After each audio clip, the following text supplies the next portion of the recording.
Alright, we're back on here. Like I mentioned at the end of my Turtles in Time stream from, I guess at this point, about 35, 40 minutes ago. I'm going to be doing a little bit more grinding today through the MTG Arena ladder.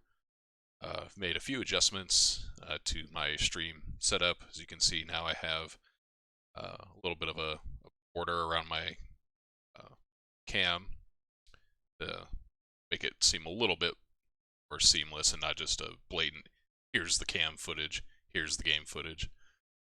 Just a little quality of life improvement. Didn't want anything flashy. I've also made a few adjustments to the audio to hopefully prevent any of the outbursts from my voice kind of peaking and blowing out your ears a little bit.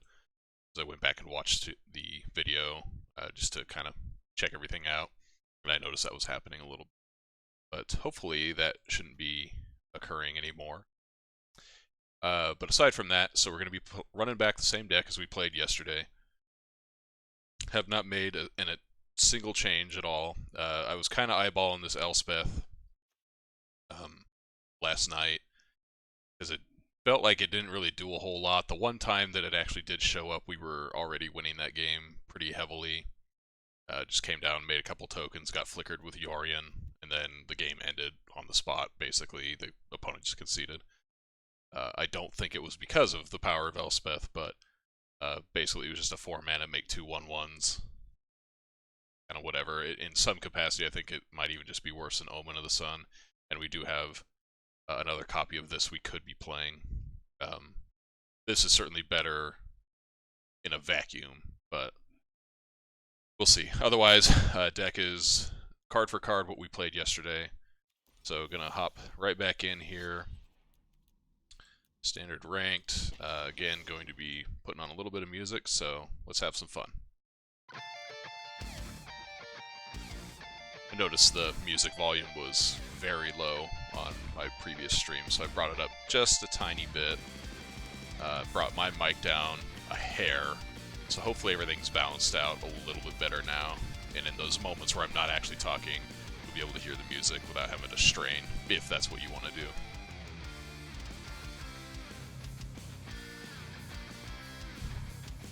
Okay, so we are now in our gold stream, or rather gold rank. So we're going to start running into probably the more expected archetypes. Probably aren't going to see mono black again. But that was really the only outlier that I played yesterday that I just wasn't expecting at all. I guess there was like that 4-color Planeswalker control deck that I was just like, what? You know, what's going on here? They had the whatever, the colorless land that filters into multiple colors for Planeswalkers, Interplanar Beacon, and also playing Raugrin Triome with Nicol Bolas. That was kind of a weird one. Okay, so they're on Obosh. I have figured out now that the companion is displayed here. I was just trying to see the card yesterday. This hand is okay, I guess. We have Birth of Meletus. And like I said yesterday, Elspeth Conquers Death is kind of okay in this matchup, if you can buy yourself enough time otherwise. I would like to see a cheap play that I could play on turn 3, like a Teferi or an Omen or something like that. Witch's Oven is fine here. I'd much rather he played that than another creature to the board, so that works out pretty well. So now we get to see if you use Mono Black or Rakdos. Okay, so we use Rakdos. I think that's the more common flavor of these Obosh decks. So the Mono Black one that we played yesterday was a little bit of an outlier. But drawing Birth of Meletus last turn wasn't too bad, although Mayhem Devil is going to be kind of a pain here. So we can't really afford to block it. But let's see, what do we want to do here? I think we're just going to Get another tap land, get another Birth of Meletus.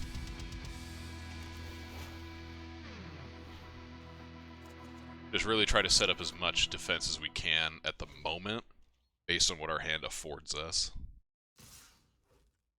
So here, I'm going to block the Gutter Bones, because I don't really want to just lose this wall right now. Like, if I block Mayhem Devil, then he plays a cat, sacrifices it to Witch's Oven. I mean, he could still kill this now, but it's going to take multiple sacrifice triggers, whereas he could, you know, direct a point at my face with a following one here.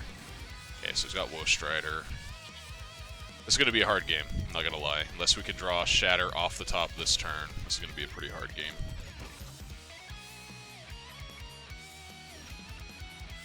Lukka is not what we're looking for.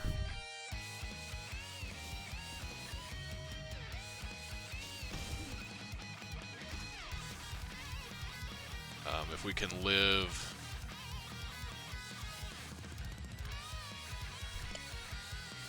one more turn, we might be able to start getting something going. But I'm not really optimistic that we're going to win this game. We just drew all of our 5 drops against his curve of, you know, Gutter Bones into thing that sets up for his Mayhem Devil into Mayhem Devil.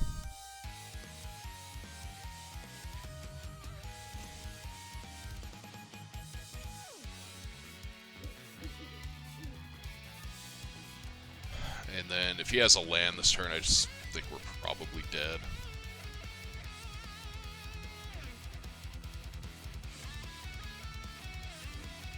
Yeah, there it is.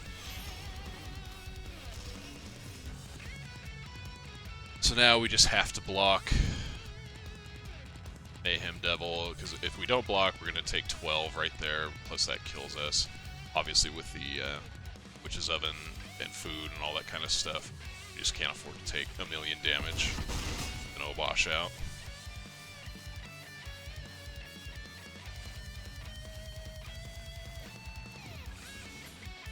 Oh yeah, actually that just kills us right there. Yeah. This is not the match I want to face, to be perfectly honest, but we do get to make some significant upgrades to the deck. I want all of these, and I probably do not want... Teferi seems pretty bad. Cut down on 1 Elspeth Conquers Death.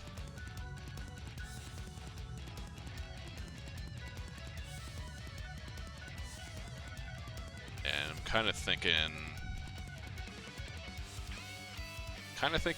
an Elspeth to cut.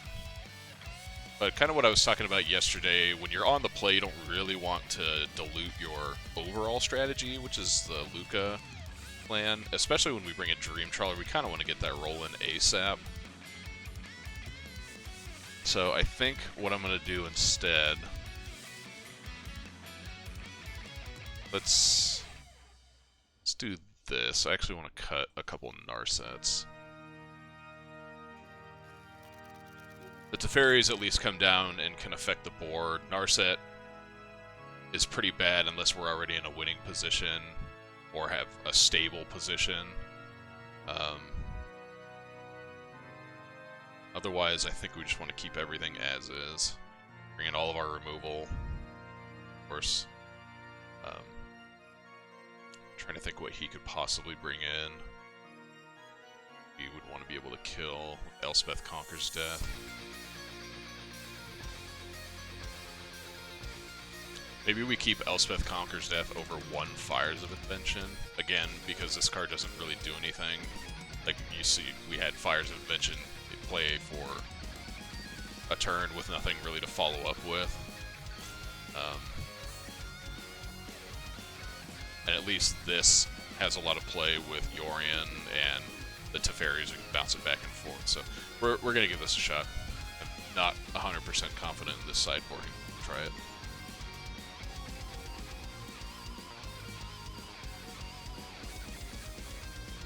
Being on the play is going to help a lot. This hand is pretty decent. Find out how good Elspeth actually is.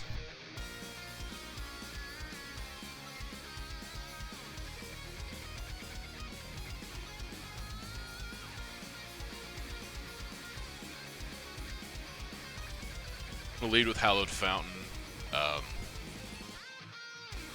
And I think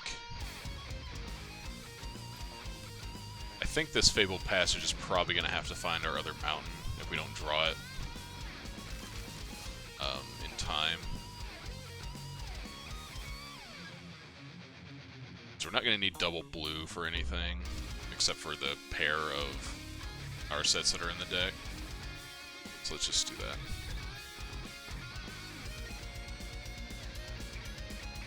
Might get tagged with a, what's it called? The Thoughtseize spell, Spectacle. Drill bit. I get hit with a drill bit here. Rated Scorpion, okay. Okay, that's perfect. This is exactly the setup I was hoping for. Especially being able to nab Whisper Squad, like I mentioned yesterday, is just really good. So we're going to do this first before we worry about Omen of the Sun or Elspeth or anything like that. Hopefully he just... Okay, so he plays Woe Strider here, that's alright.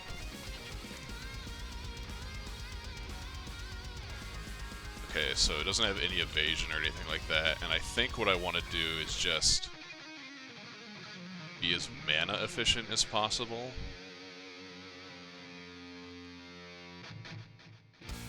So this turn I'm just going to get Elspeth into play. See what happens. This can hold off the Woe Strider.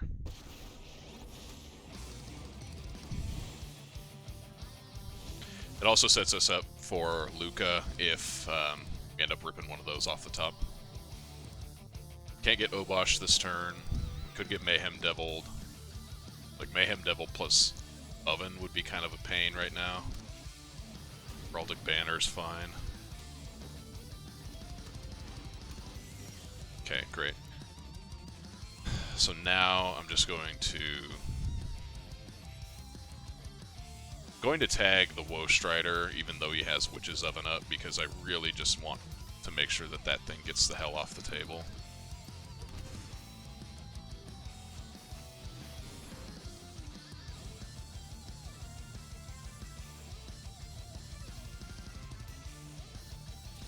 Okay. Got a little bit lucky in that match.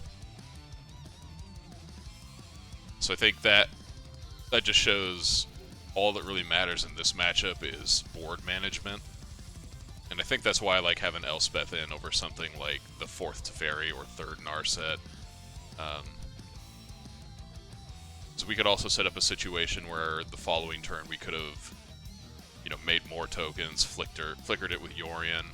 Now, obviously, if they play a Mayhem Devil, it becomes a little bit more complicated than that, but from what we know, they didn't have it. So that's a play that we had available to us. So the question now becomes, do we just want to have the full set of Teferis on the draw over the Narset? And I think that's actually probably correct. Again, Narset's more of a luxury than anything.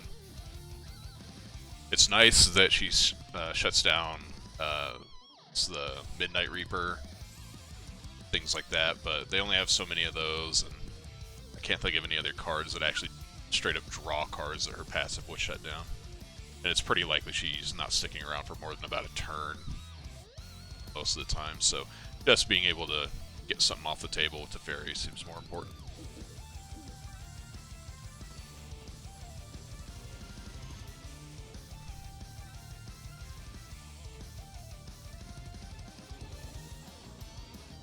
So now they're on the play. Alright, we have Shatter the Sky and Omen, and potential fires into Shatter. So this hand actually seems like probably the best we've had so far, especially if we're going to be on the draw. Okay, so Gutter Bones. Just have to play the Triome here. Gutter Bones into Serrated Scorpion. Okay.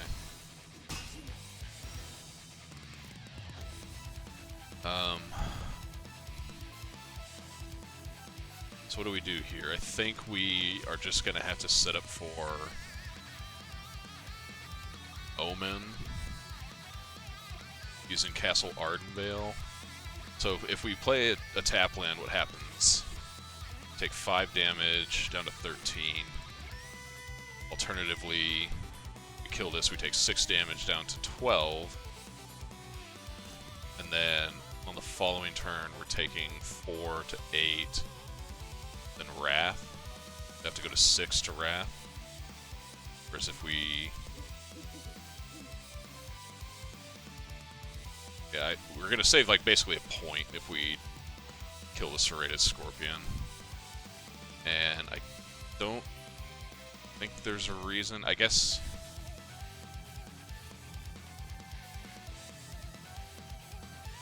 we can wait. There's no reason to actually do it at the moment.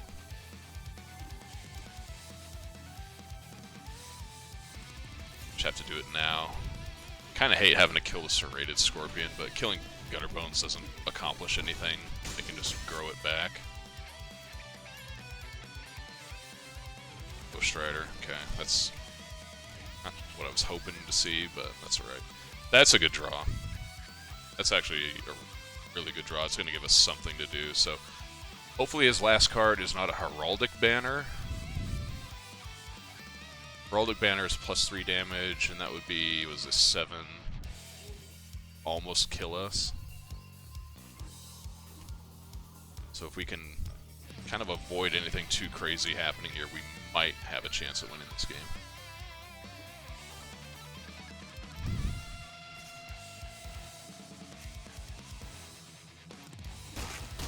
I like sending in the goat there. I can respect that. Alright, so he doesn't have anything, which is good. So what I'm looking for now is something to deal with the Obosh. We are at 5. 4 lands. We're also digging for lands, so I think I've got to... I guess Omen gives us a good thing to play on the turn after next, and then we can also make a Shark.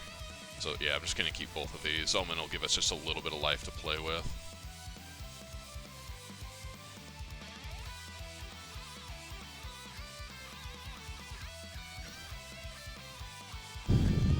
Okay, so we're going to have to go to 3, which is pretty scary, but we don't have a choice.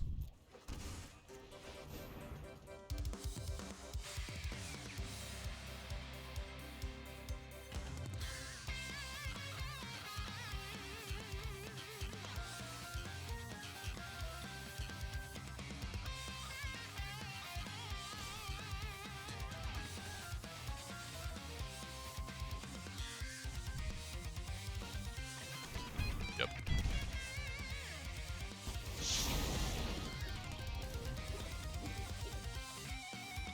I'm surprised he didn't shock the stuff to scry there. Okay, so now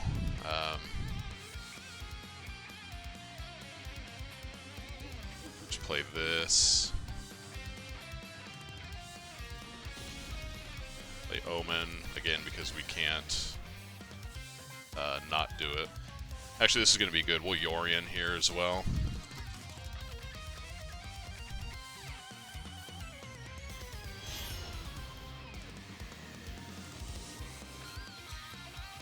Now look at this. All this Omen value. Alright! Woo! That was unexpected. But I think he just realized that with me having 5 blockers at that point, that Obosh is not ever getting through unless he can find some way to give it trample, which, you know, I talked about this in the mono-black matchup yesterday when they had Knight of the Ebon Legion. I just don't think there's anything playable that those decks are going to have to give trample. So I just have infinite time. I'm going to go up to 7 life, draw an extra card. The 2 damage to his face is whatever, but might as well just take it. And then next turn, I'm going to put a Shark into play, draw a card, land, Dream Trawler. Not that he knew any of that, but that was that was a tight one. The matchup against these aggressive black-based decks is it's kind of sketchy. Kind of have to depend on your deck hitting the right cards to be able to have a puncher's chance. So, I think what I'm going to do, even though these games haven't really affected this decision all that much, I talked about yesterday this card was being the one in the sideboard that I was eyeballing the most, because outside of the Simic Mutate deck, I just don't really see what this card is in the sideboard for. Mono Red with Embercleave is not really a prevalent force. I mean, I guess it could be coming back, but between all your Wraths and Omens of the Forge, I think you can have a pretty good matchup, especially when you're transitioning into the potential Lukka into Dream Trawler play in those post-board games. And again, Omen and Birth also give you a lot of play in that. I mean, Birth was the main reason why Blue-White even had a shot in, not the last format, but the prior one, where PV won the World Champs with it. So, what I'm going to do, I'm going to get rid of those. I do want a single copy of Dovin's Veto in the board, and I think I want to go up to one more Deafening Clarion. I want the Clarion for those matchups that we just faced. If I had had one in that game, that would have been a cakewalk. I wouldn't have had to sweat so much about trying to get to the Fires plus Shatter turn. And I could have saved Shatter for Obosh. You know, just stuff like that. So I want Clarion. Clarion also usually pretty good against the cycling decks, and having just another card to interact on that matchup seems pretty good. I want the one Veto, mostly for the mirror. Sometimes I think I also want this sort of effect for like the Bant Yorion control deck. But I kind of just like having access to one hard counterspell that I can draw into in the mid game at some point, mid to late game if it comes down to that. And for the most part, I don't ever want to have more than one Fires in play, because I do want to be able to bounce it with Teferi and unlock that ability. You know, like, not that I think I really need it in the matchup, but against those cycling decks with Zenith Flare, being able to draw into this, if you feel like you need that effect, I like having that on the table. So I think this is slightly better. I don't think I need more Dream Trawlers. As you saw in that matchup, we were on track to just cast the one we had in hand, but I think it's almost just as good to do the Lukka plan, so this seems fine.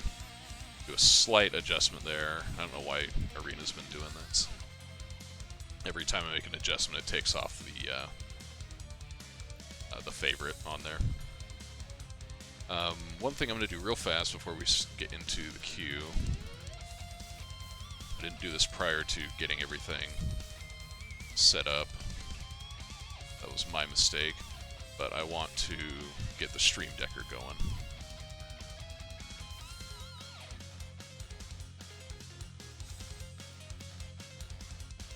So let's see.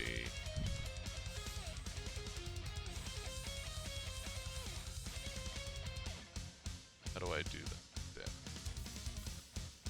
I think I have to enable it from Twitch, whatever. Not that important right now, let's just get in it. I think that's actually an extension I have to enable here. Yeah, there we go.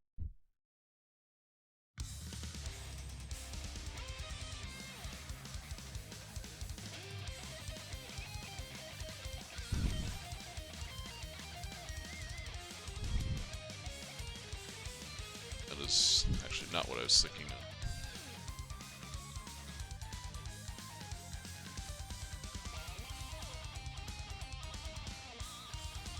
Whatever, we're not going to mess with it anymore. This hand of 7 lands is immediately going back, even in the Yorion matchup. Well, actually, is that true? We have Triome that we can cycle. Got Arden Veil. We're on the draw. This might be a little loose, but I'm going to keep this.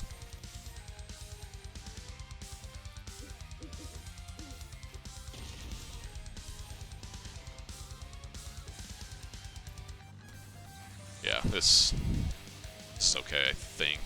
Not drawing an actual spell kind of sucks. Okay, this is the mirror for sure.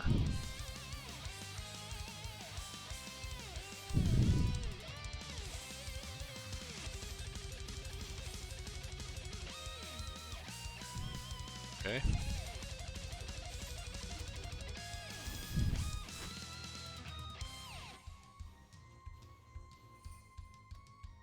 Well, drawing Mountain off the top is pretty bad.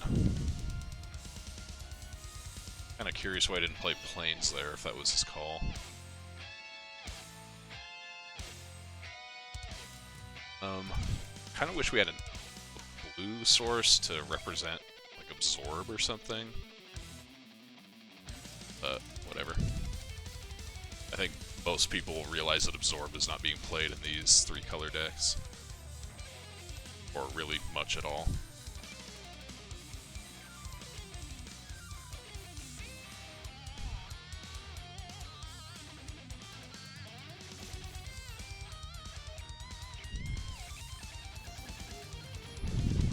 Okay.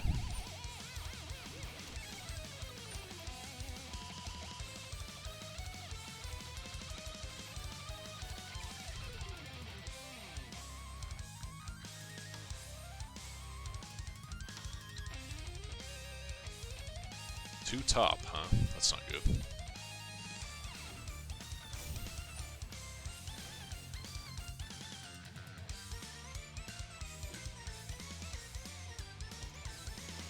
Fires of Invention, okay.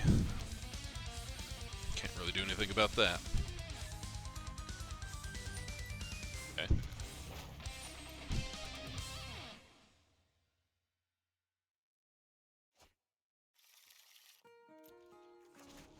Alright, let's get some action here, huh?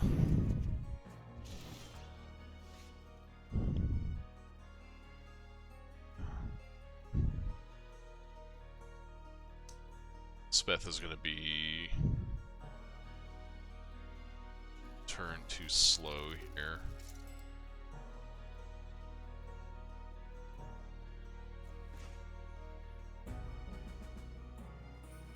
I think before we lose the opportunity to actually be able to search off Fabled Passage, we'll just get that into play.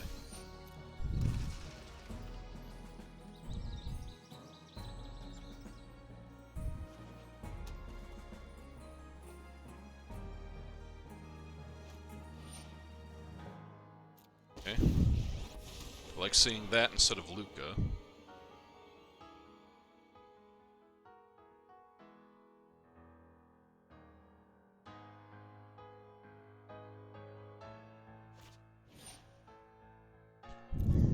Yep.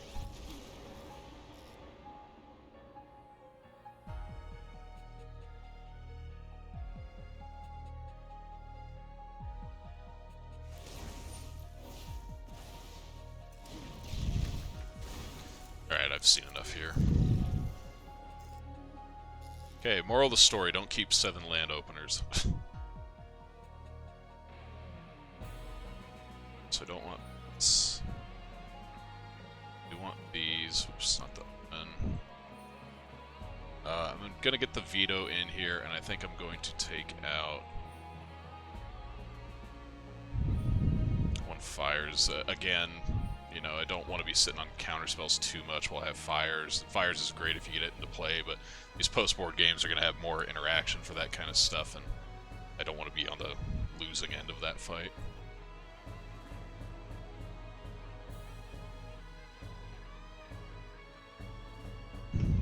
What did I do that game? I cycled Raugrin Triome.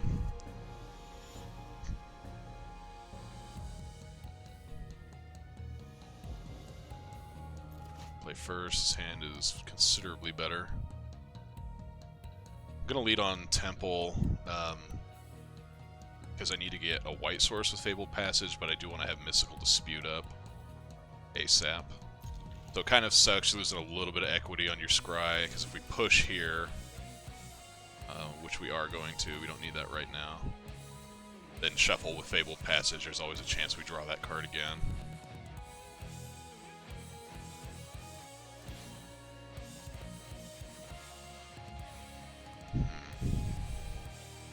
just gotta do this, I guess.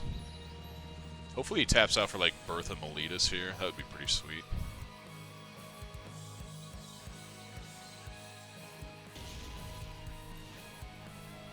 Does not. So I think what we're gonna do here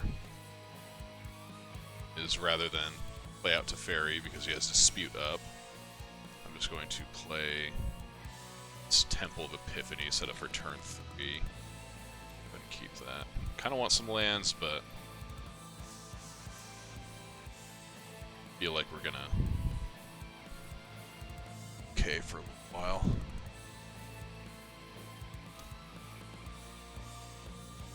Yeah, so he's gonna do that. Now we can get our Teferi down. Again, I'm just gonna roll it up because I want to be able to bounce a Fires of Invention if he ends up having that next turn.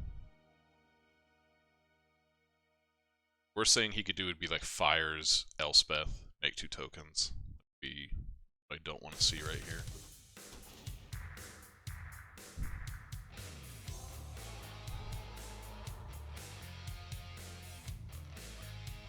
Hopefully we draw a land for the turn. That would be ideal.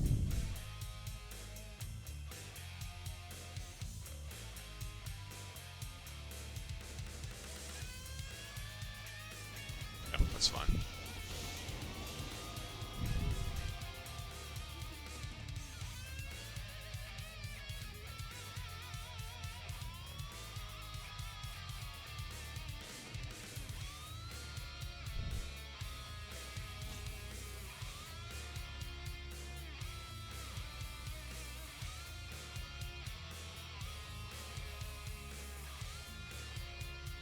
Not sure what he's thinking about here.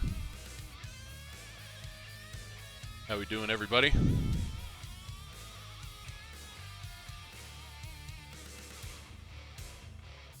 Okay, so he ticked up, which is what I thought he was going to do. Not sure why he sat there and waited for so long.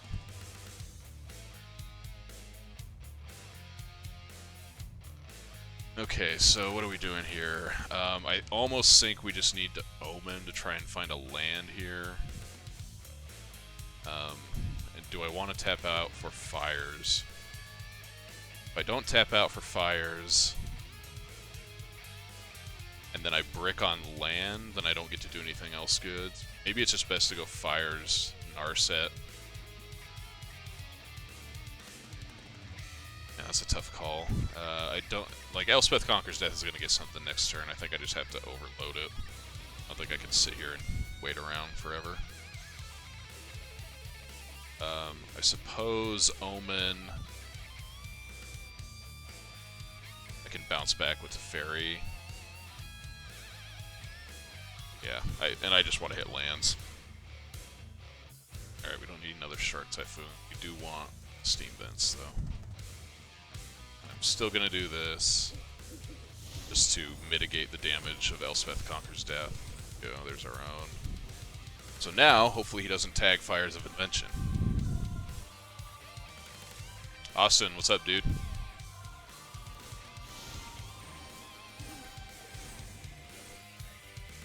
Okay, that's okay, as long as the Fairy doesn't go off the table this turn. Narset, okay, that's alright.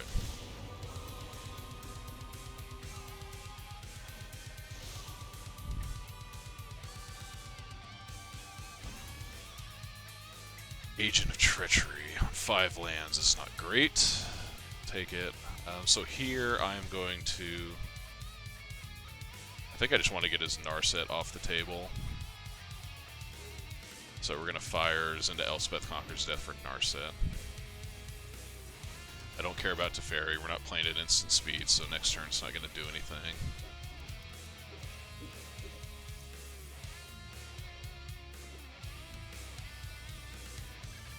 Though if he does manage to just start hard casting,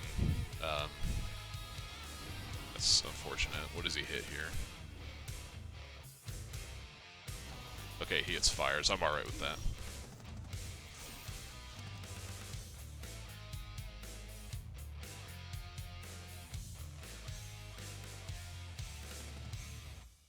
I think what I'm going to do is...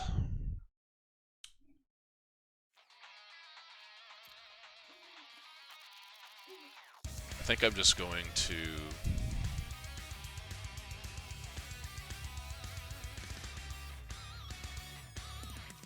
cast my... Do I want to cast my Yorion? I'm gonna cast Yorion and tag his Elspeth Conquers Death.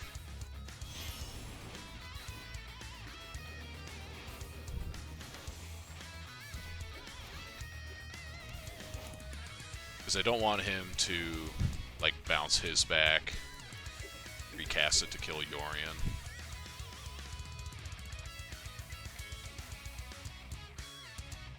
And now next turn, he's got Agent of Treachery here.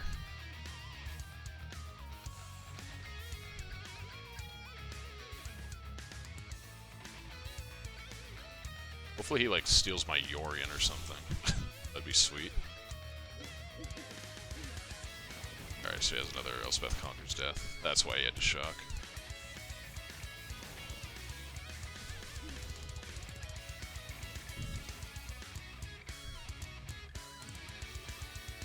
Alright, well, if that's the fight he wants to continue playing, I guess that's what I'm going to keep playing. Finally did hit our 6th land here.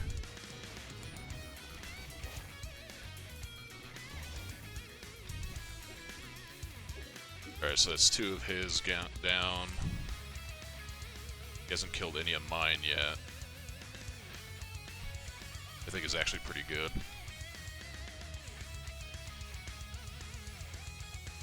Our Teferi lives, and we can rip and untap land. Wow, he's gonna actually send that back.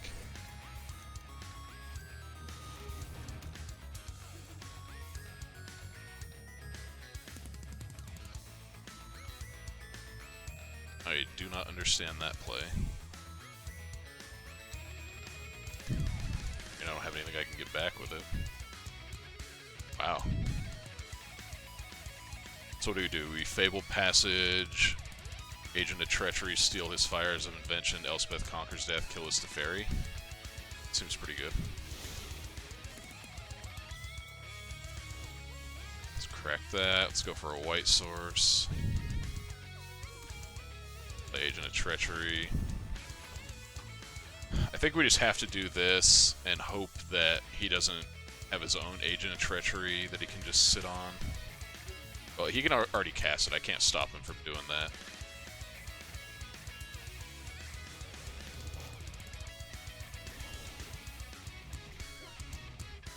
So yeah, there's no use in playing around Agent of Treachery. If he had it to cast already, he would have done so. He could rip it again, I guess, but... Now, again, this does shut off our Dovin's Veto by having that Fires of Invention in play.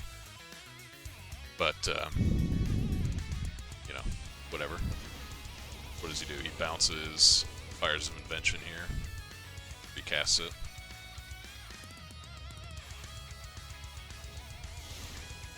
At least get to eat his Teferi, so that's nice.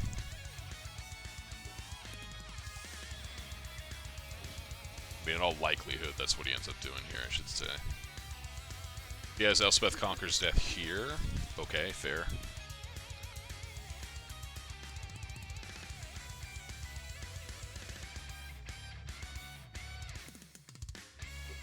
But he can't cast it now, so okay, great.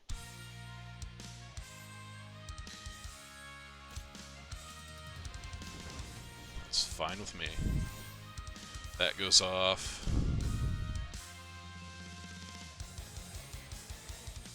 So before we do anything, I guess this has to do that. There's nothing else it can do. Let's take care of his Teferi. Now I just think we play... We should play Elspeth, sit on Dovin's Veto. Kind of like that.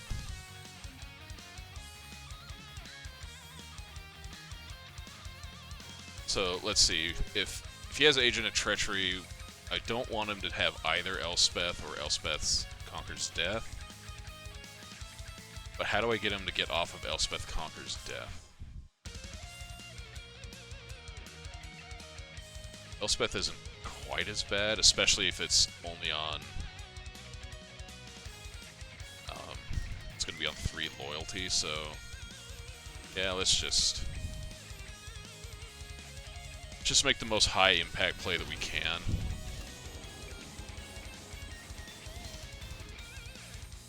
So now we have Omen plus Dovin's Veto up. So that seems pretty good to me. We have 4 power in play. I doubt he has any Wraths in his deck anymore. He's got Omen of the Sun. I think we can roll with that.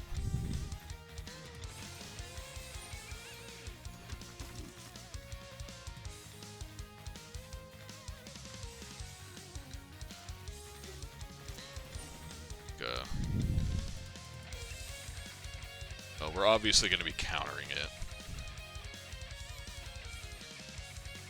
So let's just do that. Let's not play any games with Omen of the Sea quite yet.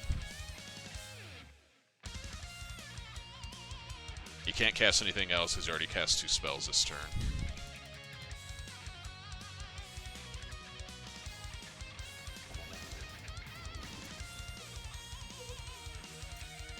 So that's what I'm talking about. Like right there, having access to Dovin's Veto, where Mystical Dispute, he can just pay 3. Alright, cool.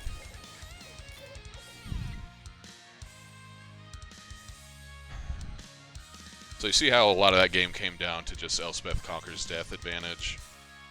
I think he probably should have been fighting over that card harder.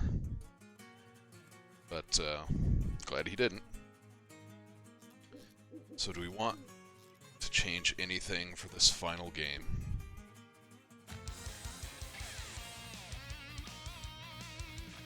I don't think any card in our sideboard is better than anything else we've got in the main right now. So let's just ship it and hope for the best.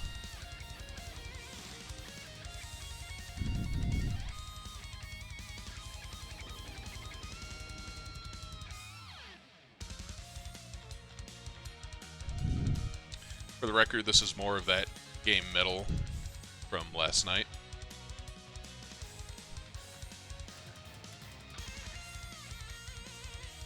Well, this hand is fantastically slow, and again we have, what, 12, minimum 3 that I'd want to use Shark Typhoon for 15, 18, 22 mana worth of spells. This is far better. I'm going to keep this, of course, but I think we're just going to get rid of Agent. It's the only card that we're like a million miles away from casting.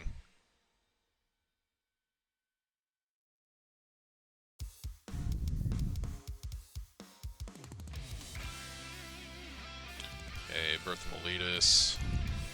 Really love to see a white source next turn.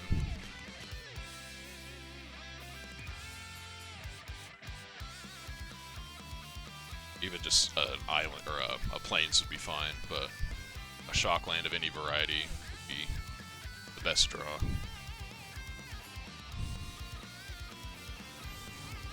Yep.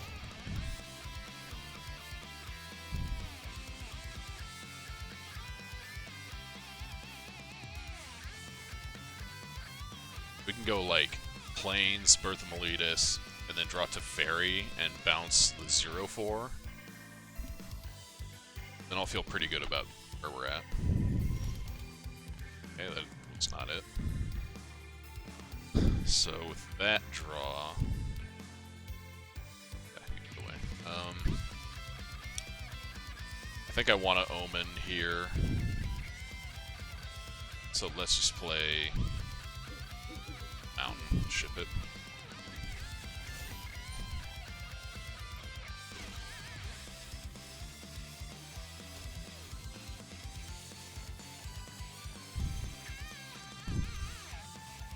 Okay, opponent is not interested in running Teferi into Mystical Dispute this game. Okay, he has his own Omen. That's great news. Now if we can find White Source Teferi, untapped White Source Teferi, I should specify. Come on deck, one time. There is a White Source.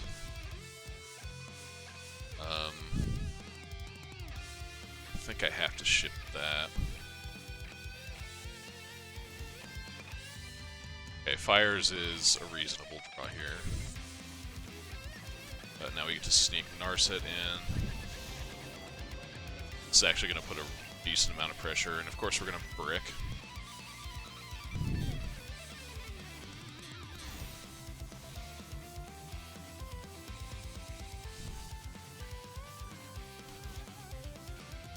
So now if you place the Fairy, it's really not too big of a deal.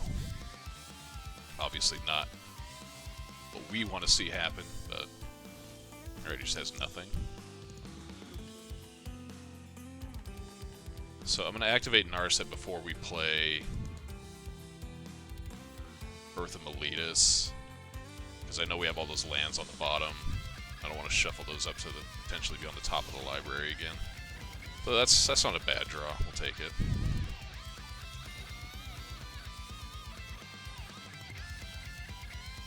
We're not going to play fires quite yet.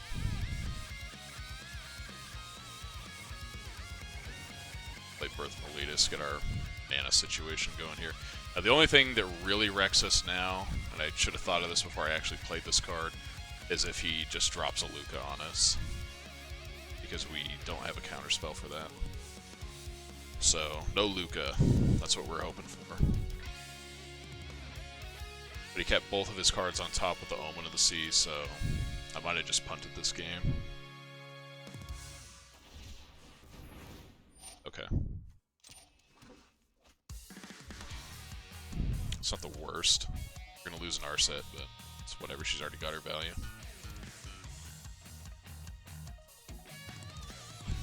Yep.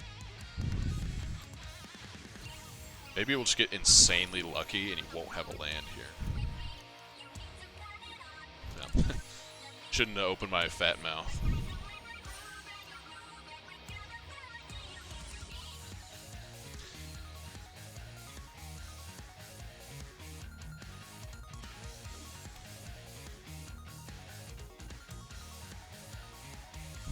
Yep. Well, we played that a little loosey-goosey and just got punished. It is what it is.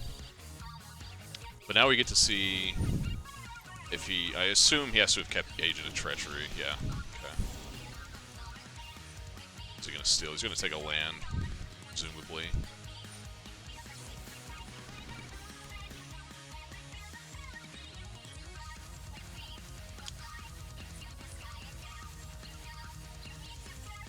I'm going to keep the Sacred Foundry because we're going to need it. We're going to need all the land we can get in the upcoming turns.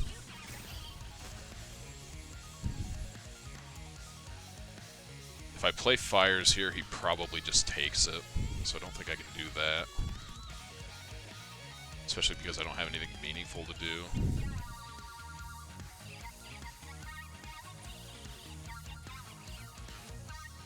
So what's he gonna do next turn? He's gonna Lukka away his Shark token, play Yorion, double Agent of Treachery on top of the one he gets for the turn. Yeah. Got the guitar rack all finished up. I saw your post about getting the Line 6 wireless unit earlier. It's pretty sweet.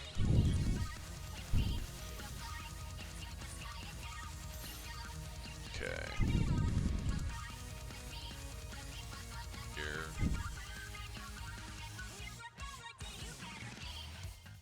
Yeah, I kind of want that C-dash for Octopus. So I have to start there. And then I saw something about you mentioning you were just looking to get like a Mesa cab to finish out the setup. Is that right? I don't really.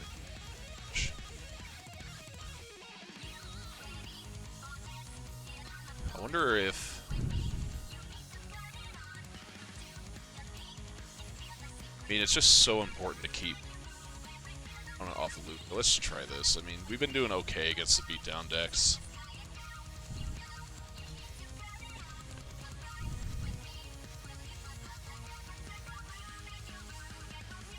Watch now, I'm gonna get paired up against another Obosh deck, and I wish I hadn't made that change.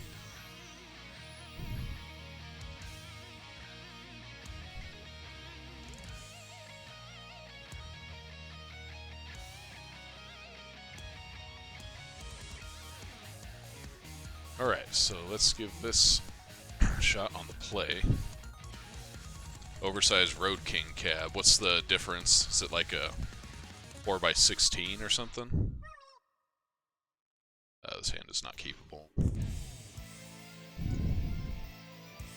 This opponent does not have a companion. This hand is also not keepable.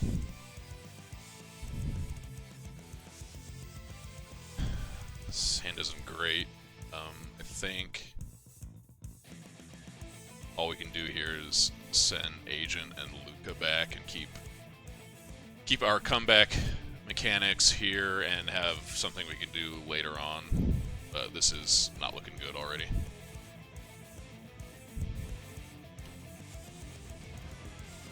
Mono green, probably, huh? Let's keep up the illusion that we don't have blue. I mean, even though he knows we have Yorion, I can't imagine he thinks we don't have blue. Oh, different speaker setup. Do you know what the speaker setup is on it? Okay, well, we're drawing exactly what we need to draw to get into this game. Hopefully he has a reasonable play to the board here in the next couple of turns. Shocks for Legion War Boss, that's pretty good. I think, though, what I'm going to do is... Let's see, we're at 16. Gonna be 2, 4, 6, 7 next turn. If he plays a Questing Beast, it's 11. He just has like some other thing, like another War Boss or something else like that. That's okay. But yeah, I'm gonna hold off on Wrath for one more turn. I think we're gonna need a little bit more action. Or not action, we're gonna need a little bit more value out of this because we're so far behind in cards. Okay, so he does have the Gem Razor to kill fires. That's kind of a pain, but it's alright. We're reliant on fires to continue playing the game.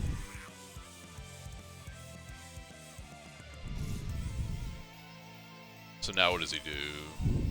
Okay, so he's going to let me keep the Narset. I guess he's going to mentor on one of these tokens. Okay, that makes sense.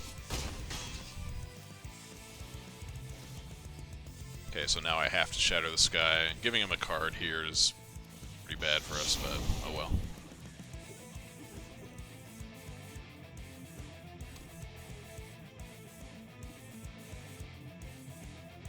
Maybe he just doesn't have anything. Clothis. I don't even care about Clothis. I care more about the Robber of the Rich. Omen of the Sea, he can have that. Especially because I'm just going to draw one. I think I have to go for my Omen of the Sea here to try and hit a land. I can't just play Omen of the Sun to eat his Robber of the Rich. Especially because he's probably going to have some sort of interaction. Like, this deck sometimes plays Collision Colossus, and that'll just, like, completely wreck that. At least this way I can try and set up the following turn for Elspeth Conquers Death as well.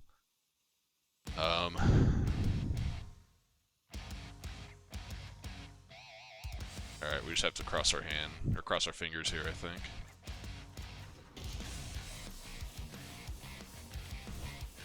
So we're gonna go to 4, unless he has something else here.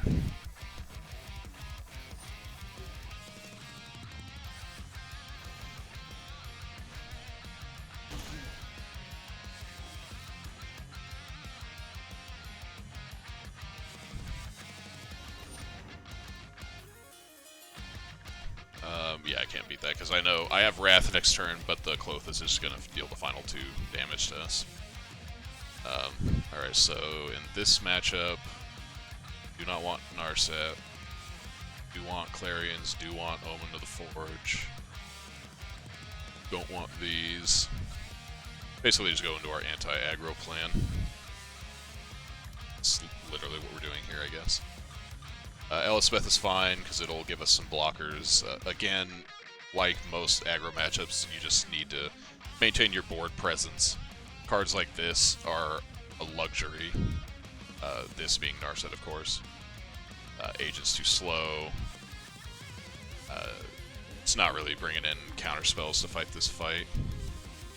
So, see what happens here. I haven't really seen a Gruul beatdown deck outside of like a Gruul's Fire list. But that could be what he's on.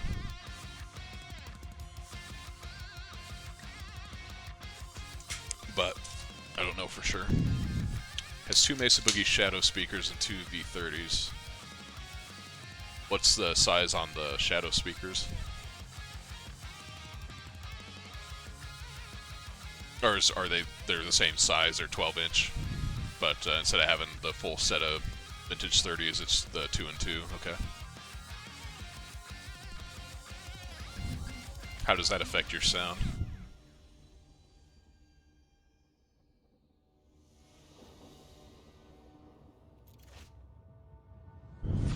This hand isn't awesome, but I think we have to keep it.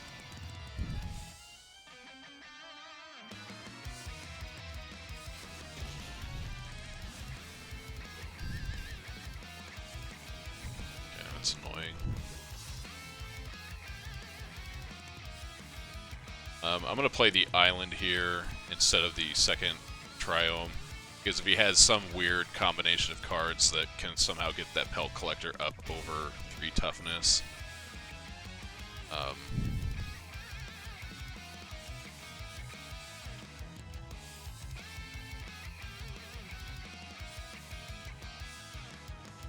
Yeah, I think we're just going to peg that stupid thing.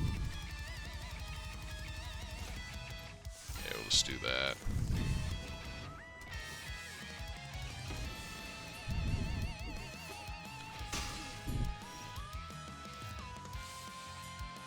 All these tap lands are kind of a beating. I guess fires will help us mitigate that a little bit. I guess I'm going to keep Shark Typhoon because that'll allow us to get a token and set up for Lukka into Dream Trawler. It's about the best thing we got going on. I don't really care about Clothis. So let's get fires down. Hopefully he doesn't have a Gem Razor here. That would be kind of annoying. But honestly, that's not going to stop us. If he has Gem Razor here, we go to 12/10, I guess. Or actually, we're going to take one more point than that. We're going to go to 9 if he has Gem Razor, which he does.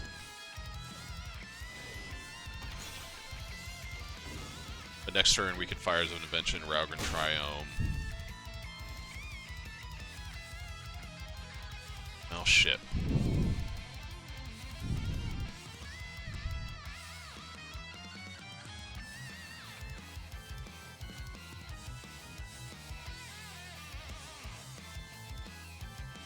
What do we do here?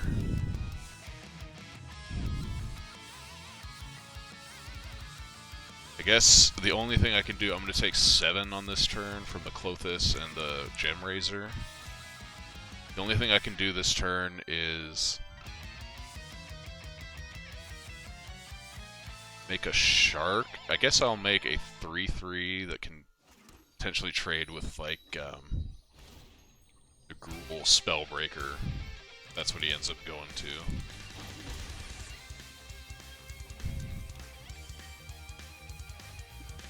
Shifting Ceratops.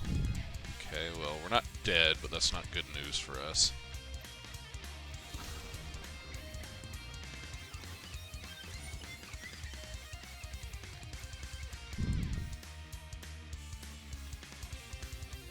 Let's see. I can't make 2 tokens here between the castle and the Shark Typhoon. So what do I have to do? I have to make the Shark in hopes that I could draw into Shatter the Sky. That's about the only thing that's going to save us here.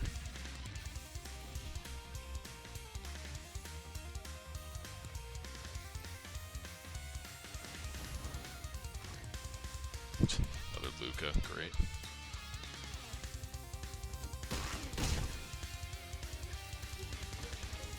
Oh wait, this thing has trample, doesn't it? Alright, yeah, whatever. Darker tone with an EVH 150. Oh, that's right, you got your axe effects. Cool. Do you have any time frame for when you're going to be getting that?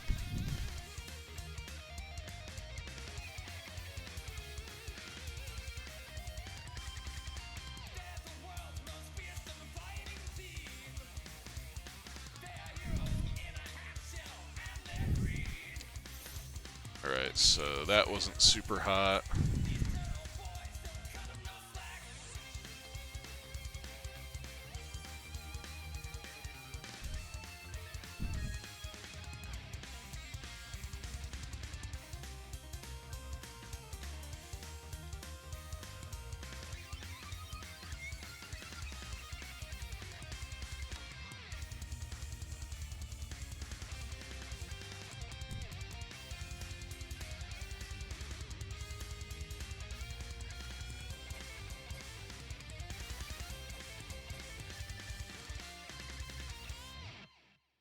Okay, I think we're going again here. Sorry about that. Not sure what was going on. Okay, anyway, so just got our dick kicked in by that Gruul deck. Man, that Gem Razor was kind of a pain.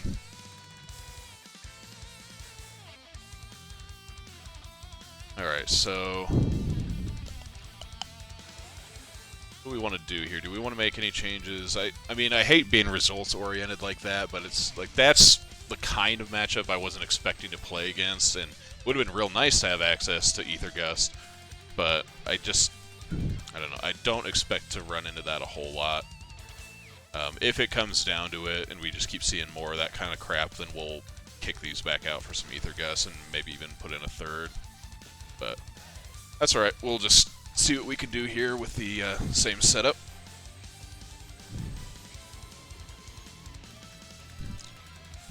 And Austin, I'm not sure if you caught that last comment that I had asked you about. Do you have any time frame for when you're going to be getting that cabin? It's a Luris deck. So we have Omen of the Sea. Might be alright to buy some time. This could be the cycling deck. I mean, Elspeth is not going to be good here. These are 2 mulligans already, mostly.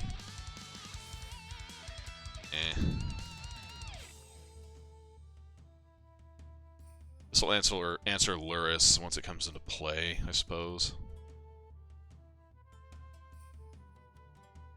Sometime in the next couple of months. Cool. Yeah, hopefully you can get all that squared away by the time shows start becoming a thing again.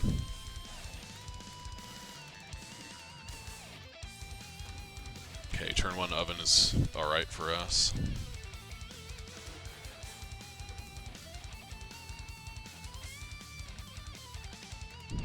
I guess if we can set up like...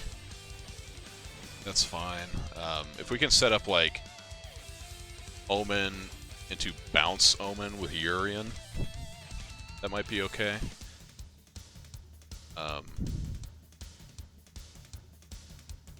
So I think I'm just gonna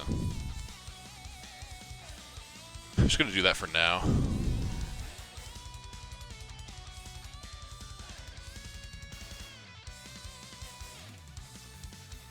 Oh, okay. Yeah, I like Mesa cabs. I've never personally owned one, but I have played on them before, and they always seem to be pretty sweet. I mean, I'm a Mesa fan to begin with. I've had like a triple rectifier in the past, which, to be fair, was not my favorite amp of all time. But it was good. I enjoyed it. Alright, so we're just going to play this now. I don't think he's ever sending in that Priest of the Forgotten Gods. He always wants to have the ability to activate it up. Drawing infinite lands in a row is not exactly what I was hoping to do. But I guess having Age in hand kind of helps mitigate that a little bit. So we're not going to do anything there.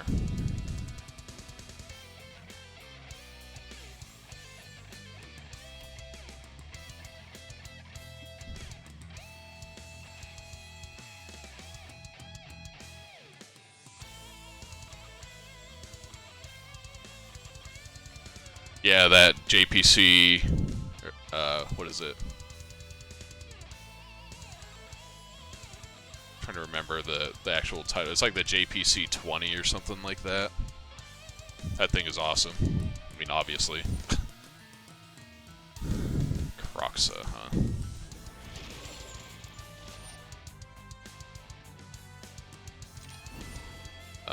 He's probably going to sacrifice it to Priest of the Forgotten Gods here, be my assumption. Let's just get rid of this. I'll take 2 damage, or 3 damage there, it's fine. Yep.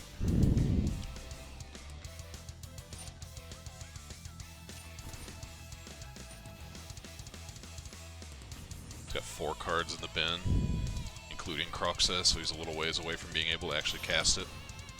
Okay, that's fine. Okay.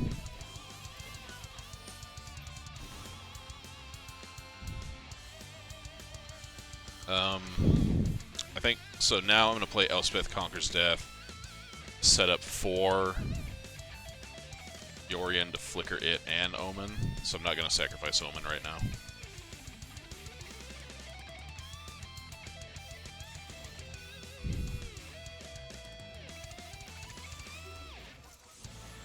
I was going to sacrifice this to the Witch's Oven, but it's whatever. Yeah, I mean, he's been playing Maces forever, so also kind of shocked.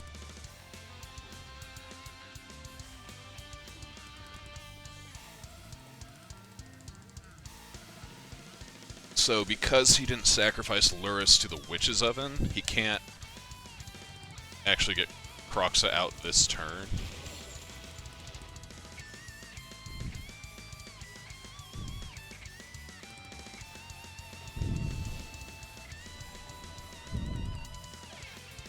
I guess he can do it now.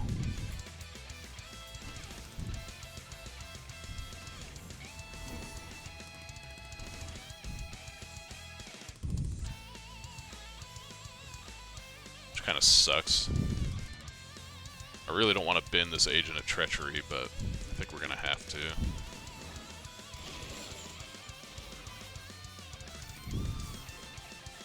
Well, maybe.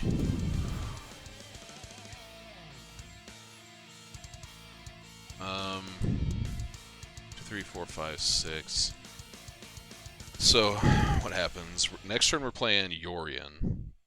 We don't draw a land.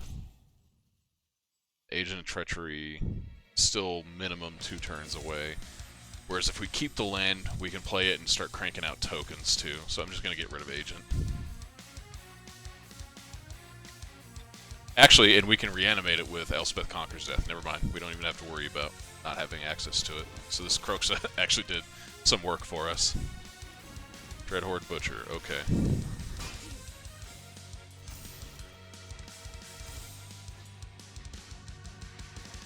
So now, I think we actually have to hold this Castle Ardenvale.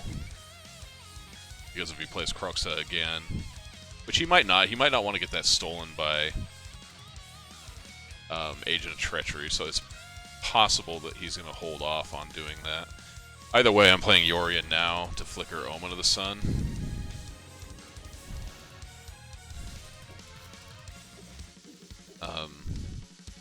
But I'm going to not take any chances here. I'm going to keep this Castle Ardenvale.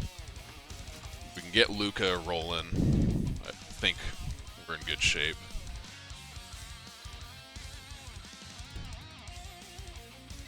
So, you lost the stream.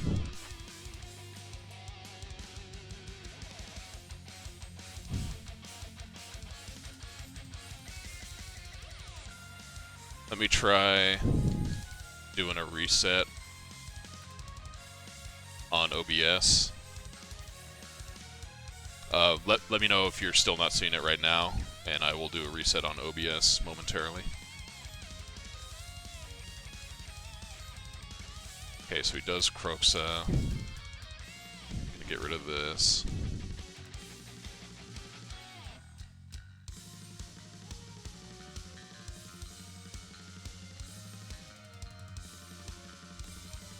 Okay, so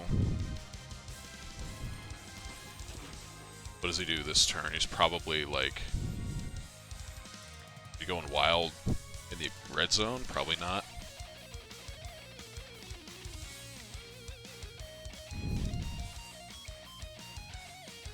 Why would he attack with that? Just to kill Yorion? Sorry about that. Alright, so now I'm going to use this actually to bring back, or I'm going to take control of his Witch's Oven. Because I'm going to Lukka sacrificing a thing to take Proxa. I think.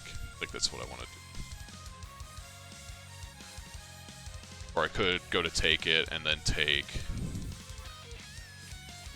Let's see, so if I take Witch's Oven, he sacrifices something.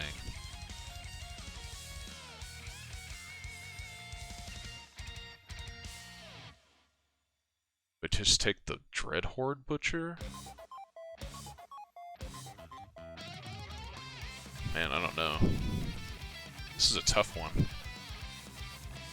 So if I don't take Dreadhorde Butcher, he can toss that at something with either Priest of the Forgotten Gods or Witch's Oven.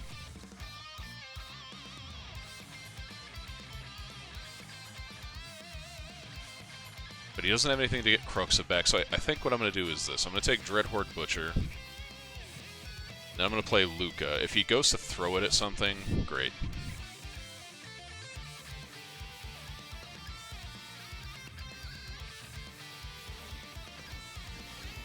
Okay.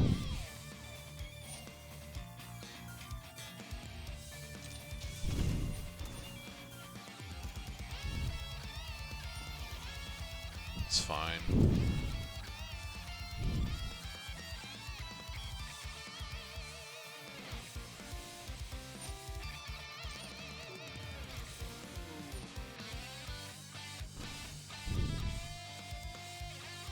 Now I'm gonna do this. Okay, so you're good to go, Austin?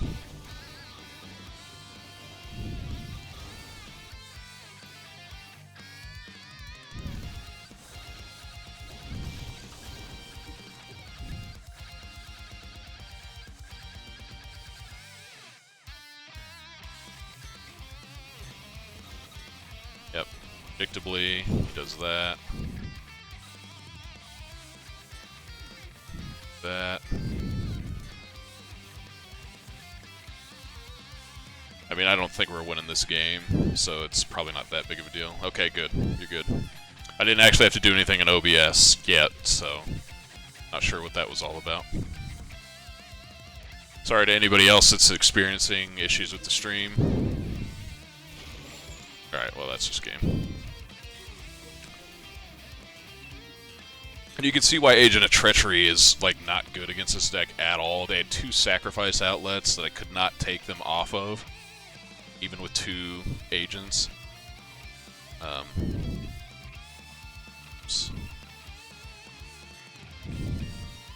Alright, click cards correctly.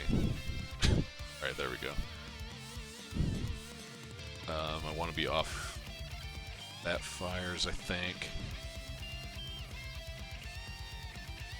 Okay, we're going to try it like that again. This is kind of what I've been doing. I almost feel like just fire just needs to be a 3-of in the deck to begin with.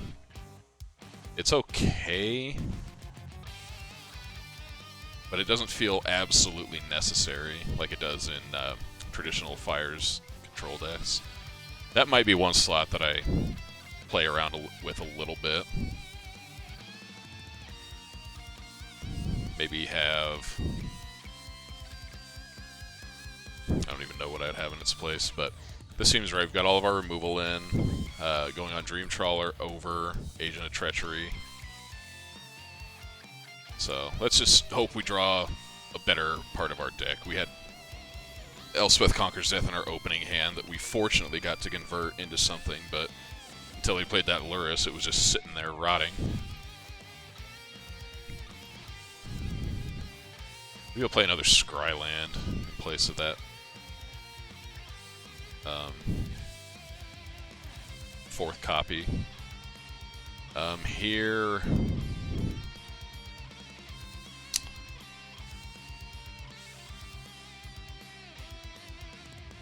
This Elspeth's just not good. Just gonna shove it. By the time it might matter, we should have a reasonable chance of seeing a copy. Okay, that's fine. And now that we have all these omens, that's really what I'm looking to do, is just spend the next few turns playing Omen.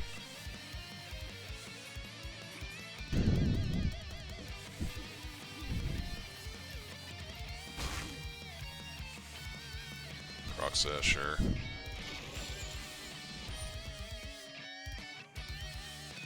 Let's go ahead and see what's going on here, plan our turn accordingly. I think I'm looking for, like, actual things to do here. Alright, so we've got an abundance of lands. Whatever. Yeah, good call.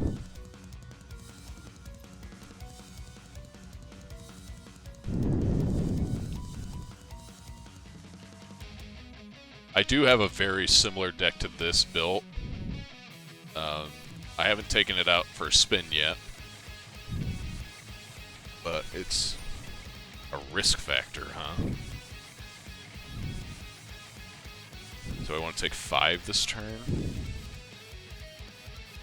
Now let's again see what's going on here.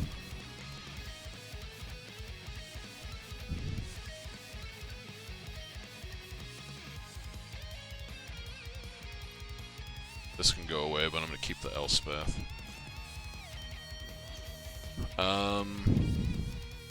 If I give him 4 cards, or 3 cards here, I'm trying to think he could actually do. I don't think he's gonna have time. I'm gonna let him have the cards.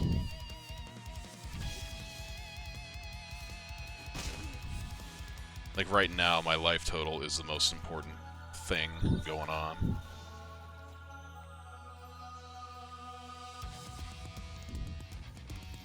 We're gonna do that. We'll play Elspeth. Make a couple doinks. Say go.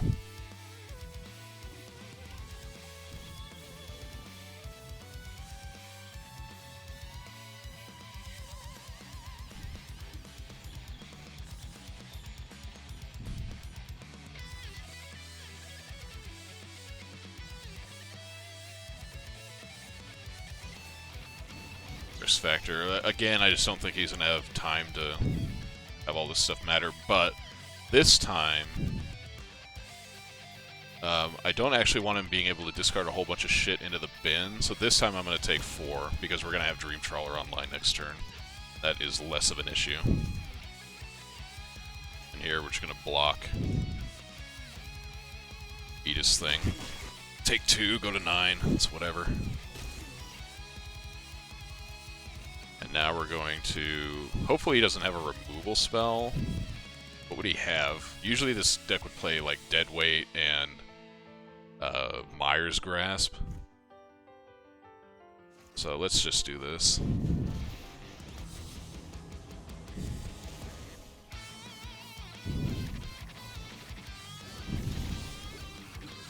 We'll have a little bit of Edict protection with the tokens there.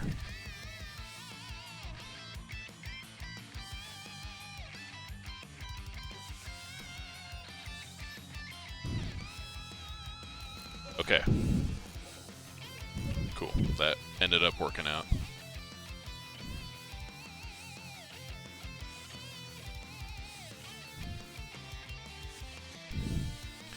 Elspeth has been okay in the couple of games we've had her today. It gives us the ability to make tokens to help stabilize the board on turn 4 and buy us time to get into turn 5 Lukka. And also gives us a free source of tokens on turn 5 in terms of mana, which is nice when you're trying to play a 5-mana spell on turn 5. So, I like that actually, that's been pretty good.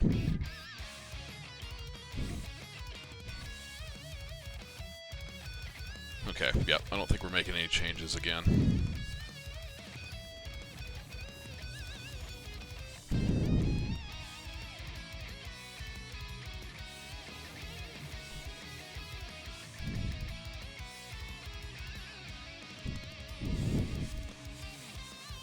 How about he mulligans this time?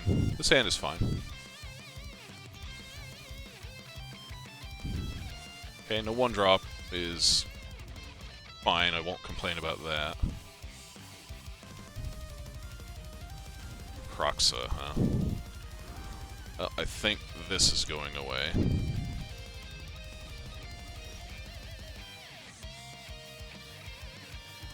So now that we have Omen into Teferi into Shark Typhoon, I'm feeling pretty good about this game. I already have a Teferi. I mean, Teferi is not super great here, so I might just end up pitching Teferi. I think that's what we're gonna do. So yes and no, we're gonna have Teferi this turn, right?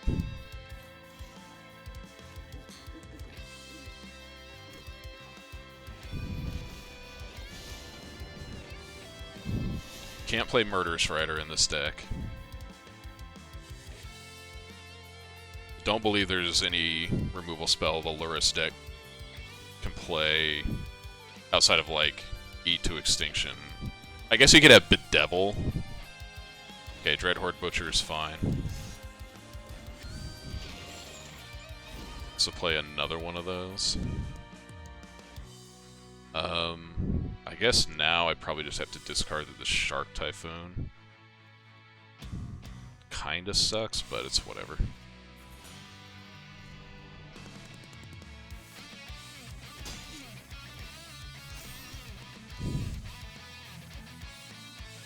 So if we Omen...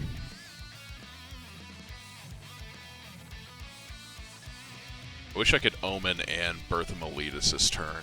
That's kind of brutal. I could just bounce Dreadhorde Butcher. And then, well, let's see. No, I don't want to do that.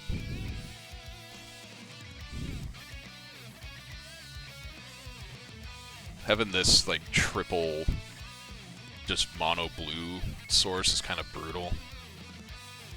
What do I want to do here?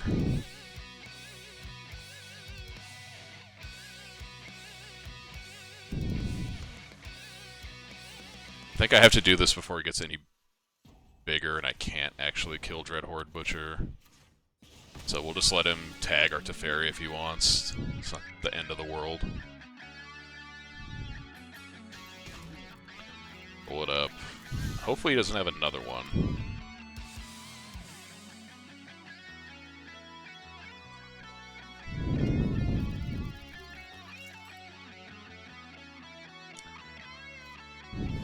Call of the Death Dweller, okay.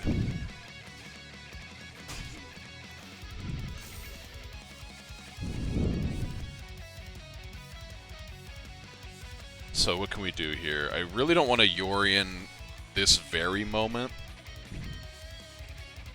because we're not going to get a lot of value out of it. But if I don't, then this Dreadhorde Butcher gets to stay around. If I put it into the bin... Now, this is going to be... I guess I can Omen of the Sea. Like, Birth of Meletus, get a Plains, Omen of the Sea, block Dreadhorde Butcher without actually killing it. Could try that, I guess. Pick up Teferi.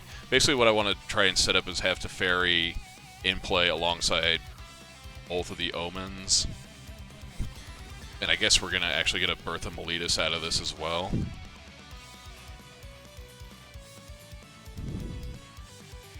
So we play that now, just roll this up.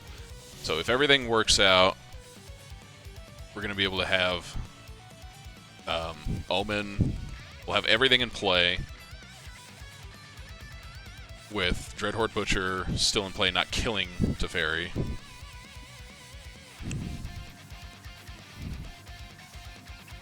Just really hope he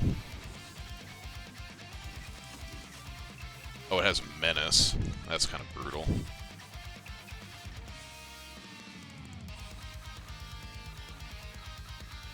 That's whatever. Well, fuck, I hit the wrong button. Actually, that's okay now. Because we can now kill the Lurrus with Omen of the Forge and block this Dreadhorde, which are with the additional tokens that we get off of Omen.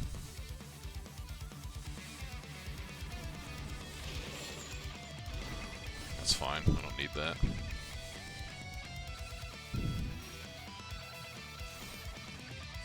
We're gonna get another land off of Bertha Meletus, which is pretty sweet.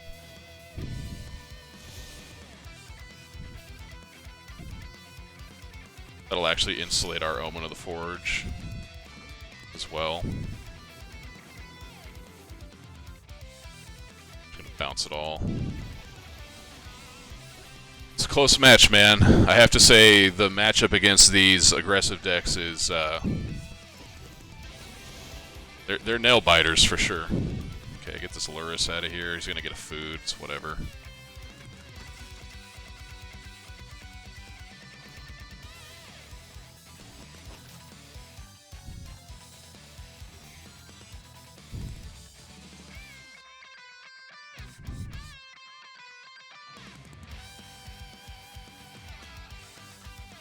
And now next turn we can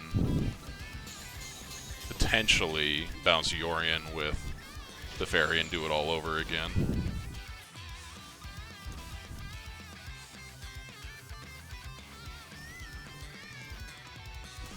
If we can figure out a way to get this Cruxa off the table.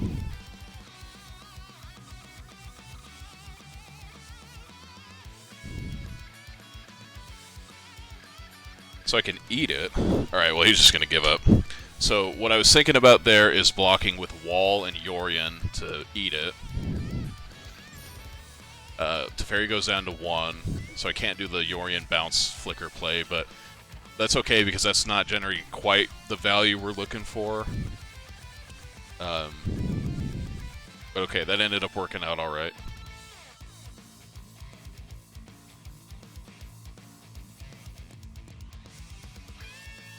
Okay.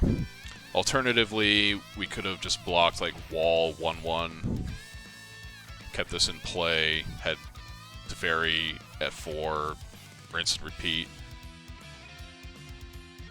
If we had had like a blue Omen in play, I probably would have done that. Austin, no, I don't play that. I don't really play MMOs at all. It's not really my thing. Like, I've been playing a lot of video games in the last couple of weeks in preparation for getting ready to stream and all that, but generally speaking, I don't like devoting that much time to one game outside of Magic, which, you know, played Magic for over 22 years at this point, somewhere around there. Okay, so with that, I'm going to take a break. We've been going for how long here? I think we've been on for about 2 hours. Hour and a half, okay. So what I'm going to do is take a break for 2 or 3 minutes. I'm going to reload the drink situation. And then I'll come back, we'll play a couple more matches, maybe 3, we'll see how things are going. So if you want to say more, then stick around, and I'll do what I can to continue making it entertaining. Hopefully the commentary is helping keep you interested in what's going on. Some of these games have been non-games to varying degrees, but that just happens. Anyway, well, yeah, Austin, I'll see you just in a few minutes. Hope to see you guys back here as well.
Alright, back at it now.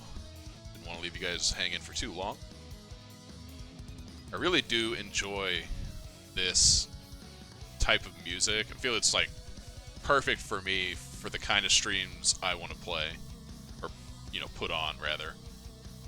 Kind of just this video game music done in a metal style, which is, I mean, that's me as a person.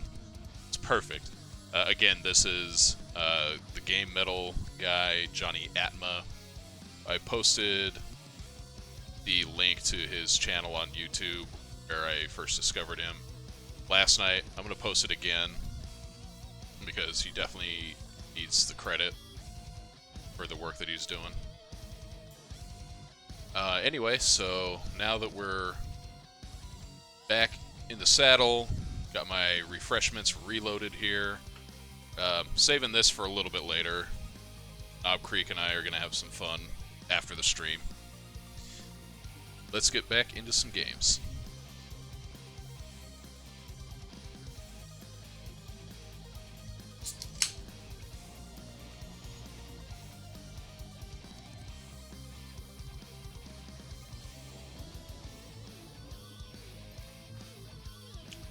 Man, what are with these opening hands tonight?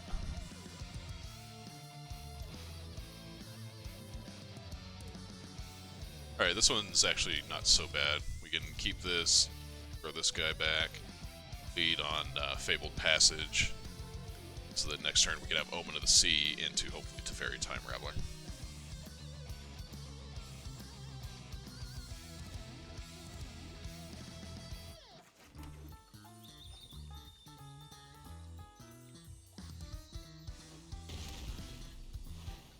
Raugrin Triome with no Canyon. What is going on here? Right, so we need a Plains rather. Okay, Birth is good. I think Birth is actually better than Omen of the Sea right here because it guarantees us our land drop next turn.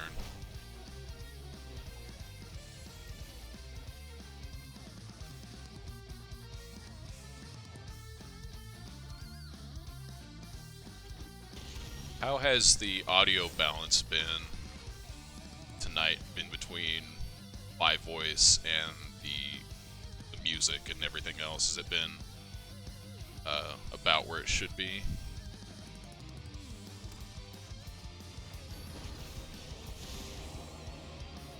I think because we already have a Birth of Meletus, I'm not going to bounce the one that we do have.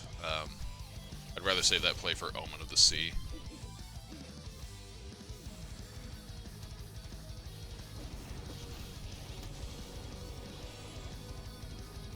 Skullman theme from Mega Man 4. Rocks ass.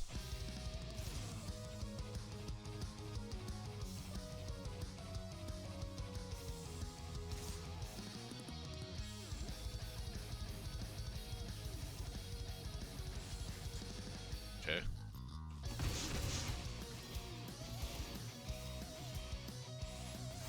Alright, so now I think again I'm gonna lead Birth of Meletus because I like having the guaranteed mana source, and I want to do this before I somehow draw that other Plains. Lose the ability to get value off of it. So we're gonna do that. We're just gonna tick this up. Yeah, okay. Now we have Omen of the Sea. We can end step Omen of the Sea. Next turn do the Teferi bounce, if that's what we decide we want to do, and cast Elspeth Conquers Death. So what is he going to play? A Fires here? Chandra, Acolyte of Flame, and a Fires deck. Oh, we're doing that. Okay.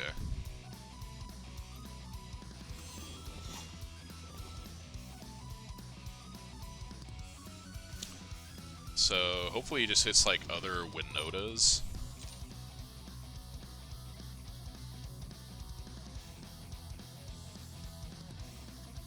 Or like some other non-Agent of Treachery. No, of course he did. Why did I not get priority there to tap that for mana?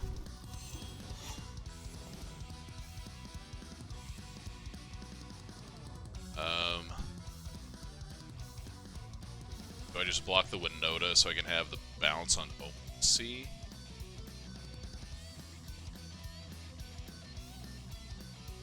Dude, that's... Did I hit, like, auto skip or whatever?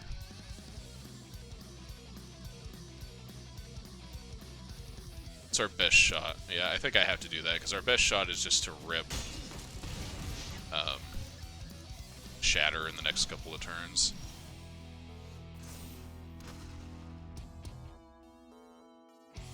So now, I think we have to save Steam Vents in case we draw Fires. We're gonna Omen. Oh, that's right. Jesus Christ. Okay, I guess we're playing Omen of the Sea. Or Omen of the Sun, rather.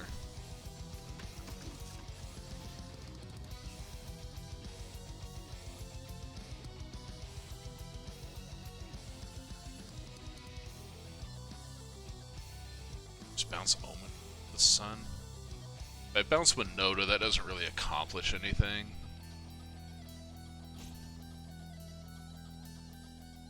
I mean, it like ties up a shitload of his mana, I guess.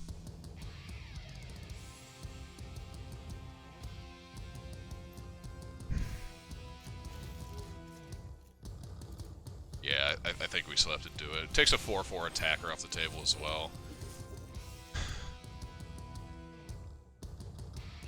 I mean, I don't know exactly what the Winota deck's construction is right now. Like, I don't know how many actual human hits they have other than Winota. It might just be Winotas and agents, so we're probably getting agented again this turn. But what are you going to do?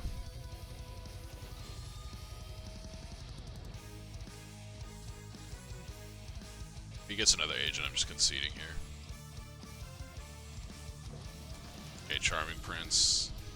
That can flicker agent. Takes out of combat though, so there is that, I guess.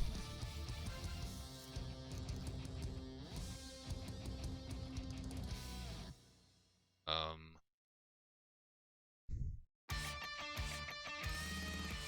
don't think keeping Teferi around is that relevant.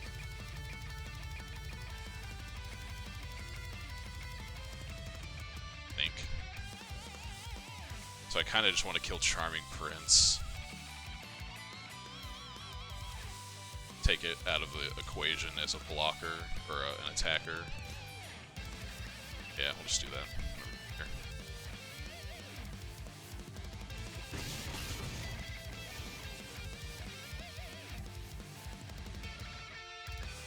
Okay, so did he... I don't understand. Did he just like brick on the other Winota trigger?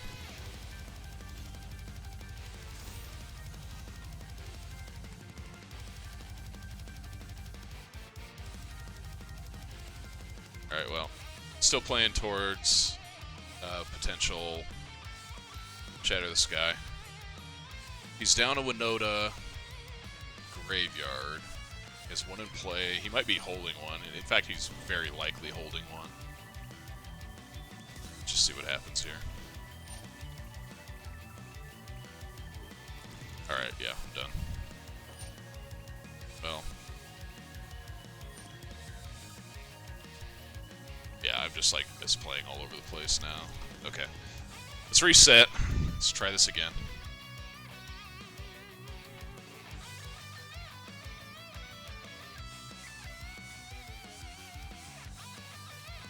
He probably has like Raise the Alarm and crap like that. I don't think I want Fires here because I'm going to want to interact on his turn. Agent is not what I'm about this game. But board in kind of a weird configuration here. I'm going to bring in all the counter spells and the Deafening Clarions, as well as replacing the package for Lukka with the Dream Trawlers.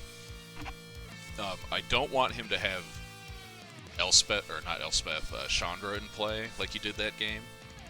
Because without that card, he couldn't have gone off with Winota every turn like that. So having Dispute and Veto to fight that fight, while also being able to potentially set up instant speed Wraths with Shatter the Sky and Deafening Clarion, I think is going to be pretty good. Agent, again, just, I mean, that guy is going over the top of our game plan much earlier than we can go over the top of his. This card is more or less a brick, unless we're so far ahead that anything would be winning us the game.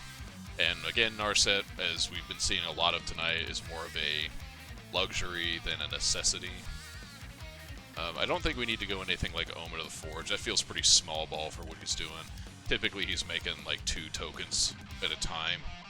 If it was just something like he was relying on, you know, individual cards, individual creature cards that were not humans to fuel up his Winota, then we might be having a different discussion, but I think this is probably better. So yeah, Fires comes out because we're looking to play more at instant speed. Fires doesn't really lend itself towards that. And we can set up stuff like Omen or Birth 0-4 balls to go with the Lukka. Again, Shark Typhoon also helping contribute to that plan, so I think this is probably right. I will say that seeing Raugrin Triome with no companion really threw me off, though. Here we are with another hand that kind of just doesn't do anything. We're on the play, though. We're going to have a Teferi before he can get Chandra. And maybe we'll draw something to deal with that. In the meantime, I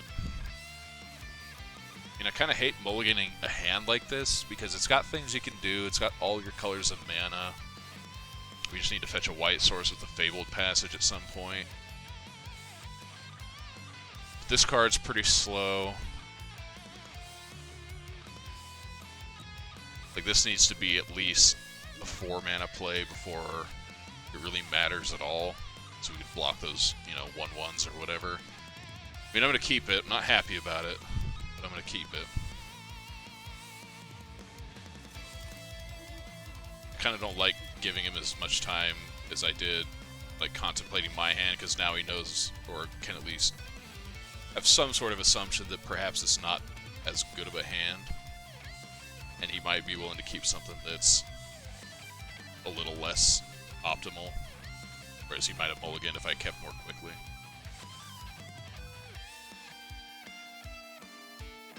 Yeah, dude. That being said, I do have a few pieces of power. I've got a Sapphire, an Ancestral Recall, and a Time Walk. Those are like my, you know, top 3 items that I've collected over the years. Okay, so he mulligans down to 5. Okay, I feel a lot better about this hand now. And I've been basically playing like foil decks almost exclusively since about 2015 or so. But with, no, not Alpha Unlimited.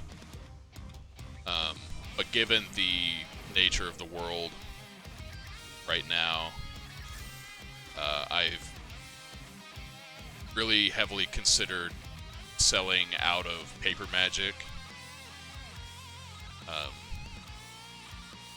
Alright, let's do this first, and then I can do my thought. Just gonna bounce this Fibblethip.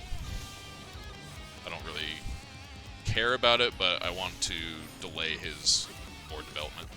I've been considering selling out of Paper Magic just because I don't know when we're going to see the ability to play Paper in tournaments again.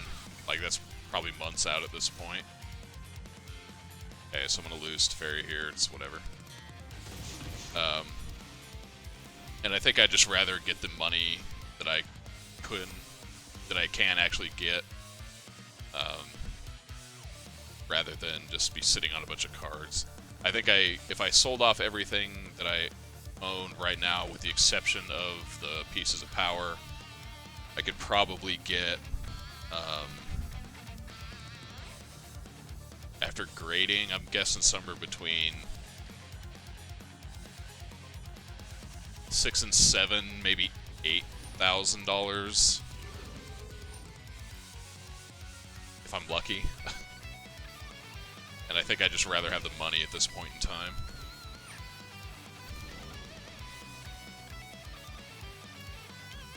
Alright, so now I think I'm gonna cycle. God, do I want to cycle Shark Typhoon right now?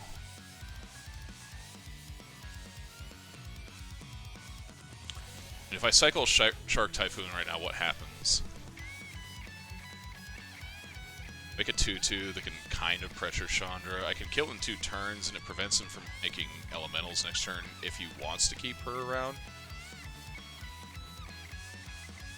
So I think I'm just going to do that. I'm going to eat one of these things in combat, too.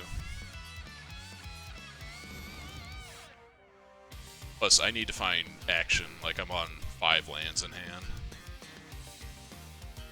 Drew another one, so...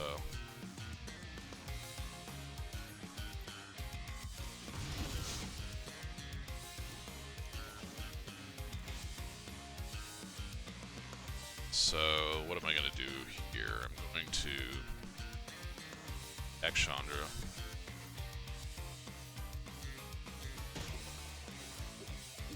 Kind of want to play... See, what I want to do is play Temple into Raugrin Triome, but Austin, I'm guessing somewhere between 6 to 8K after grading, depending on how hard some of this stuff gets hit. And I'm not super up on prices at the exact moment. I kind of want to play Temple and cycle Triome, but the problem is if I don't push something with Epiphany, then this loses a little bit of equity, but cycling this first gives him free reign to feel like he can do whatever he wants.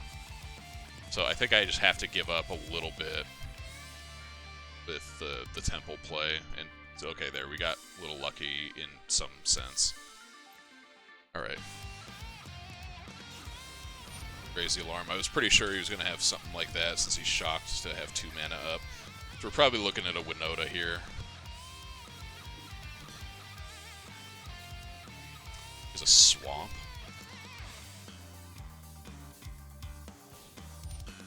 Yeah, we're gonna have a Winota this turn for sure.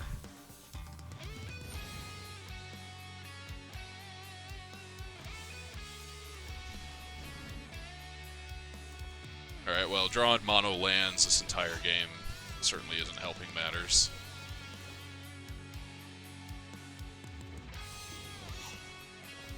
I'm going to stick this one out one more turn, see if we can draw Shatter the Sky.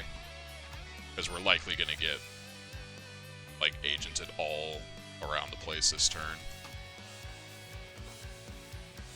No, so he's taking the white mana. It's fine.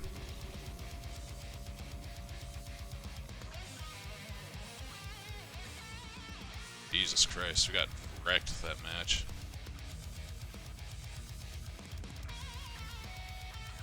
Alright, so what's going on here? Why are we having such a difficult time? Alright, so this Fires of Invention thing, since I'm citing one of these out like every game, feels like, I'm gonna just cut it down to 3. I don't think it's as important. But what do I want in place of that? I kind of feel like I just want like some additional card advantage.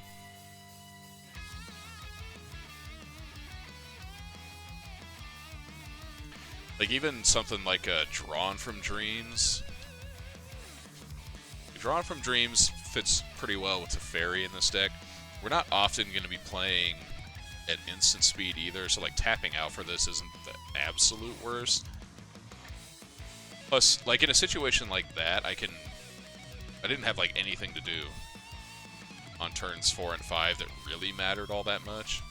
And this way I would have the ability to draw a card that can like find me something, whether that be, you know, if I'm trying to dig for a Lukka combo piece, or if I'm trying to look for like a Dovin's Veto in a post-board game, Wrath of God, you know, whatever the case might be. And because I'm citing out Narset in a lot of these matchups too,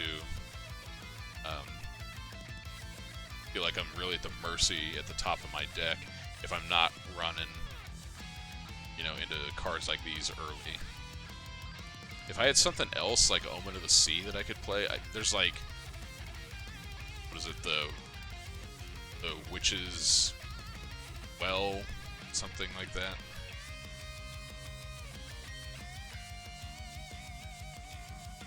Remember, I guess it's apostrophe S, not semicolon S. What is it called? Witching Well, there we go. That's like kinda similar. Is that better? It works with Yorion. It costs a single blue, so it can... Like, we've had a lot of hands where we're on like 2 or 3 lands that kind of are looking for cheaper plays. I don't feel like we're very often in a position where Drawn from Dreams is like gonna make or break the game. But this would give us the ability to keep hands that are otherwise like on the border. Plus we can always cash it in for a couple cards a little later in the game. Which is, you know, Drawn for Dreams is a 2-for-1. Witching Well will be a 2-for-1 eventually down the road. This also gives us something we can cast, or something I can spend our mana on when we have Fires of Invention in play. I'm gonna try one. I'm gonna try one Witching Well. This is not a good card. Not exciting. But, you know, sometimes you just gotta try out some unconventional stuff. Sideboard.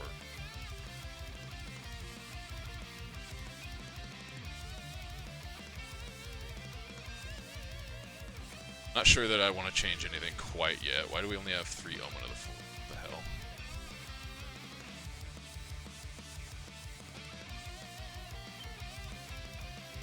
I like misclick that for some reason. What is going on here? Discard these changes. Back in. Run 80. Did I like accidentally drag one in or something? Whatever. Let's do that. 80 cards, 15 in the sideboard. Okay.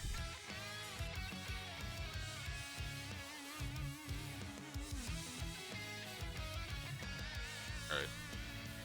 We're gonna try that. I'm gonna update Stream Decker real fast before we get to the queue. Because I've made a few adjustments at this point.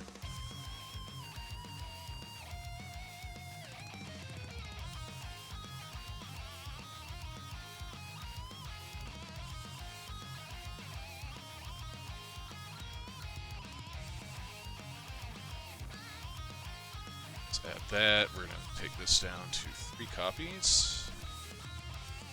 Then in the board, taking down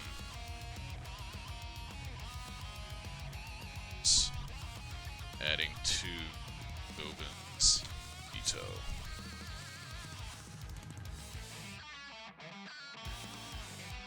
Alright, so Stream Decker has been updated for anyone that actually gives a shit about that. Okay. Let's give this a shot with our 1 card different deck.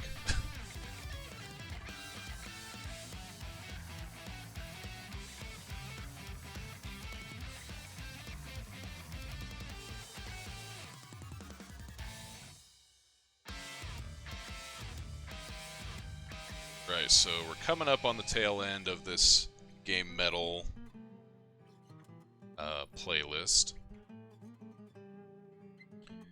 Got 5 more tracks to go. Playing about an hour, about 45 to 50 minutes, something like that. But I think what I'm going to do is I'm going to play through the end of the playlist. If we're in the middle of a match, I'll put something on for a couple of minutes, but, I mean, why? What is this? Yorion. I mean, I'm going to keep it. because we have Omen of the Sea, reasonable mana. But like, why? Why do I have to have both of these guys in the opener? And then draw one immediately off the top. Jesus Christ. Get out of here.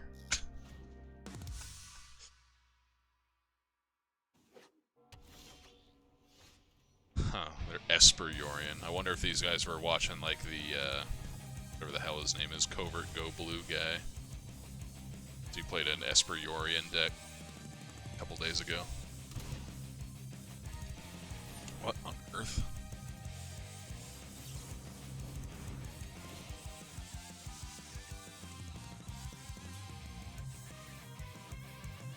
Actually, just keep them all. Yeah, actually, because we're gonna have Narset in play, I'm just gonna keep everything. Keep all the lands.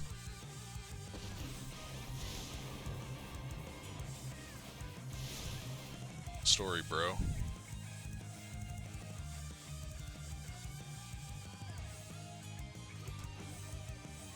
Oh my.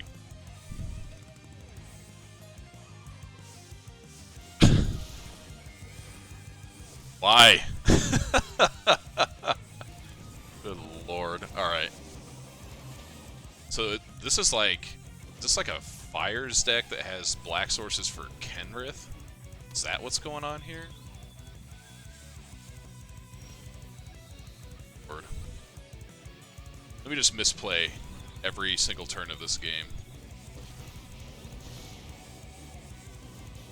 Man, if only I could have had that in play while all that crap was going on. Alright, well at least we can have Birth of Meletus going on.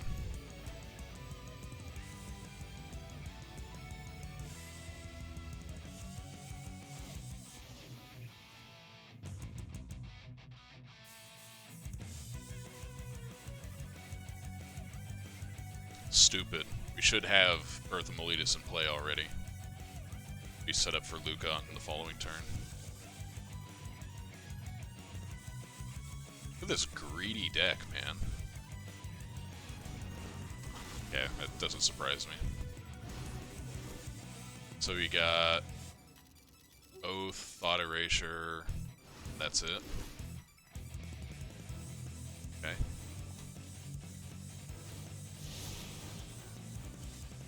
Man, if we can steal that Niv Miserable, talking. But he can probably just bounce it back to his hand.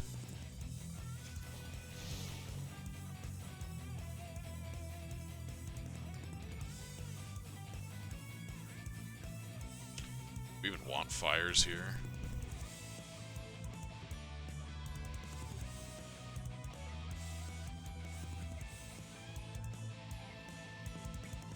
I mean, so he's got a Thought Erasure us next turn. Probably kill Narset. So what do we do here? I guess Fires is like the only thing that's going to kind of keep me at parity with what he's got going on. So let's just do it.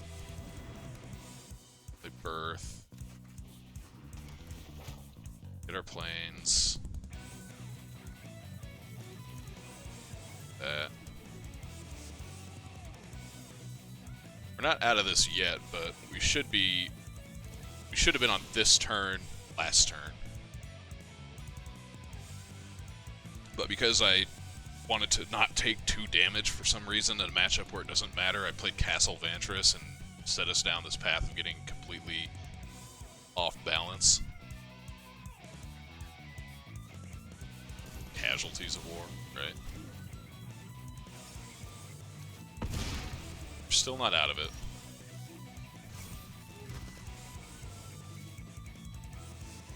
So we can... We can Lukka to steal Teferi, Time Raveler. Just play this because he knows we have it. We can Lukka to steal Teferi, Time Raveler, bouncing Niv Mizzet. Alternatively, if we take Niv Mizzet, it forces him to have to bounce it. If we take Teferi, bounce Niv Mizzet, that takes like all of his next turn to do anything, and then we can play Yorion, sacrifice it to steal Niv Mizzet. I kind of like that. Let's just do that. I would like to get another token off this Birth of Meletus by flickering it with Yorion this turn, but without fires we can't actually do that.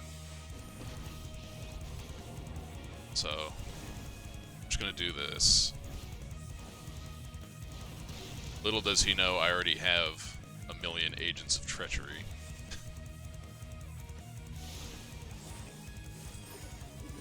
Elspeth Conquers Death is a good draw. And we actually have mana for Agent of Treachery. He's going to kill Teferi or Lukka, I suppose. Okay, that's actually good for us. So now he doesn't get to cast Niv Mizzet Reborn. He's going to see our hand of double Treachery, or double Agent of Treachery, and cry. Man, if I could take, like, his Watery Grave right now, I would 100% do it.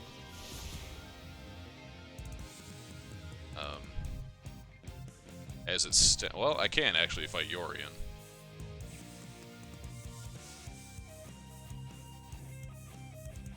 Actually, if I take his Stomping Ground, that would cut him off of being able to cast Niv Mizzet. It would also cut him off from being able to play Uro.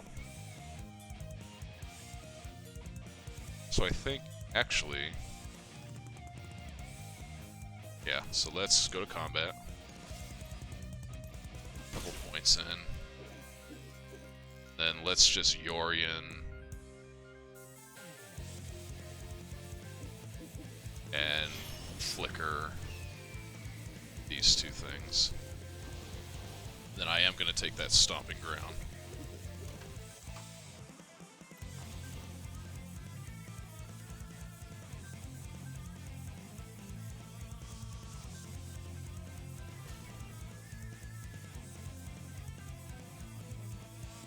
Opponent just taps it just to make sure that I can't use it for mana.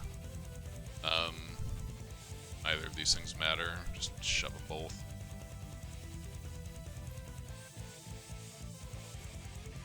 Fairy of our own. Cool. This has been a hell of a game, huh? Growth Spiral, okay.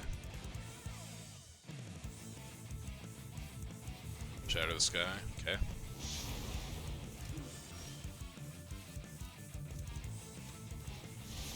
I do not care. I'm going to steal... probably... Watery Grave.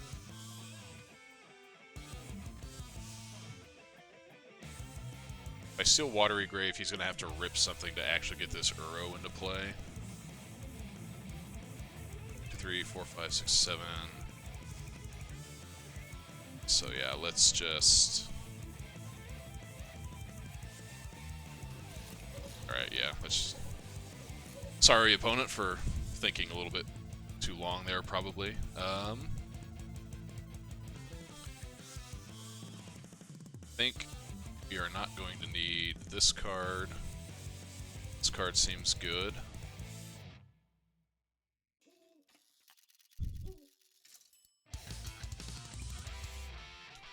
I actually do like fire. Well, I kind of like fires in this matchup.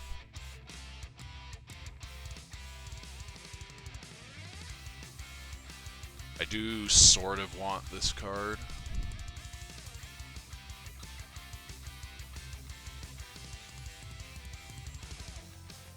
How about we do this? We take most of our fires out. We have access to one if we end up drawing it. Maybe we're supposed to take Narset out.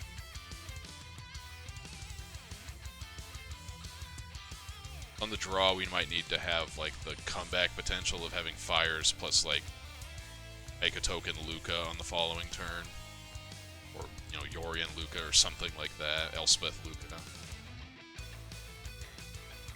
So yeah, let's not get rid of all of our fires. Let's leave a pair of them in. See what happens.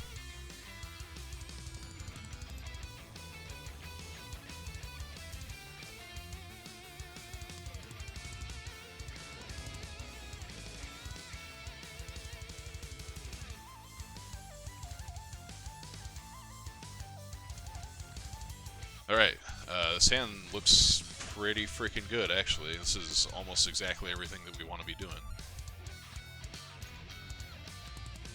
So I'm going to lead on Hallowed Fountain, the Witching Well,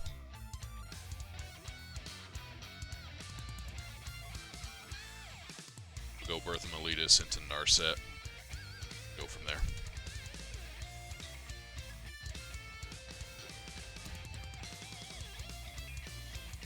Wish there was a way you could put this damn thing on like a default.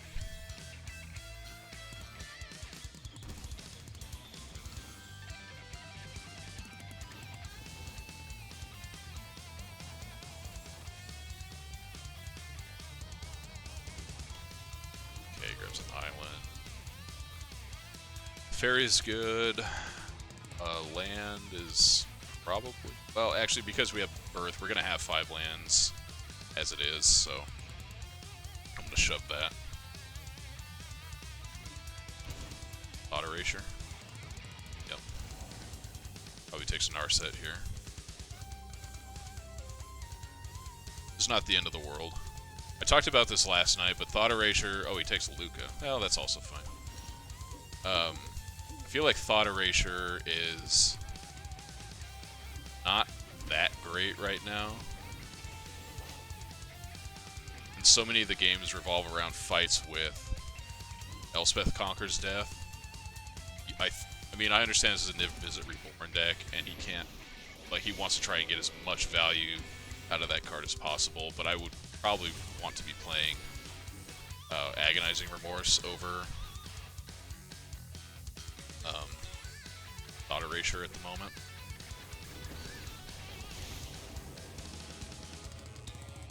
Can he do... And I don't think there's anything he can do to punish me for just ticking up here. I guess he could have... Oh, he can have Shifting Ceratops, but he can't give it haste, so... It's whatever.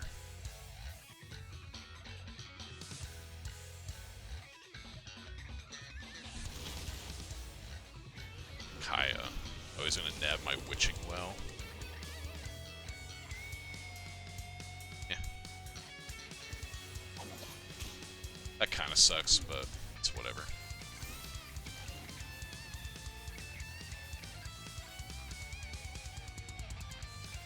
Okay, so let's Narset first and see what's going on.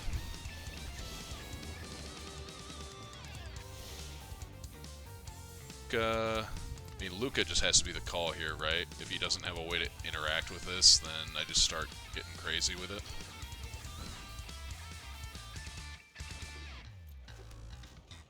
And similarly, again, I don't think he has a way to punish me, so I just want to make sure that if he has some sort of big play next turn, that I just have a way to get it off the table.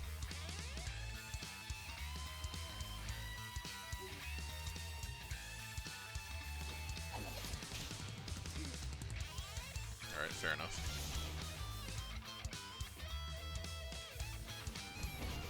Okay, Amio's too bad. Is he just gonna get back Thought Erasure?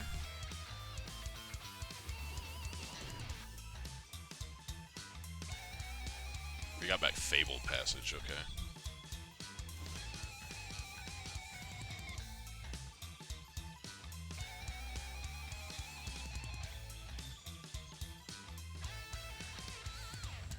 Alright, do this now. Can't really afford to take Sickle Dispute right now. So I am... Yeah, so what's gonna happen here? I'm pretty sure I want to play Elspeth Conquers Death this turn.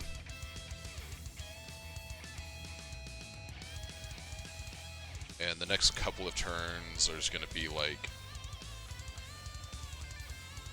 playing that over and over. Maybe just ground him out with Teferi. Grind him out, rather. So I'm not going to have a lot of mana to do things. So maybe what I'm supposed to do is take Dispute. This turn I use it to kill Tamio. so he just like can't get value. And then next turn, if I bounce Elspeth Conquers Death this turn, I can kill Teferi and have Mystical Dispute up if he has like didn't miss it. So let's try doing that. Let's see what happens here.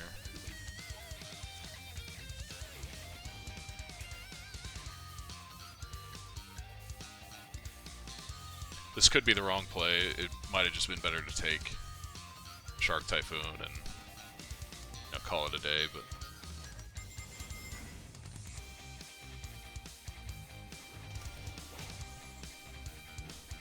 get this Tameo out of here. Bounce. Well, if I bounce it now, then he can steal it. Thought Erasure. But he probably wants to take Lukka.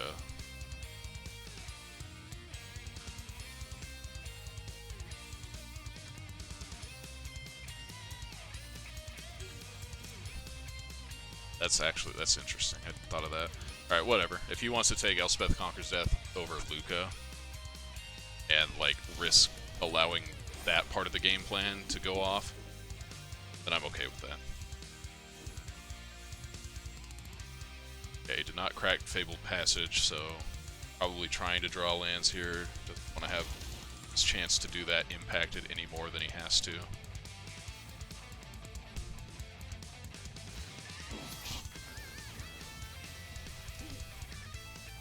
Okay. I don't think this Kaya is going to matter at all, to be perfectly honest. Okay, so he kept... What did I think he was gonna have Thought Erasure last turn? Whatever, doesn't matter. Just do this. Shock for Elspeth Conquers Death, leaving Mystical Dispute up on the following turn.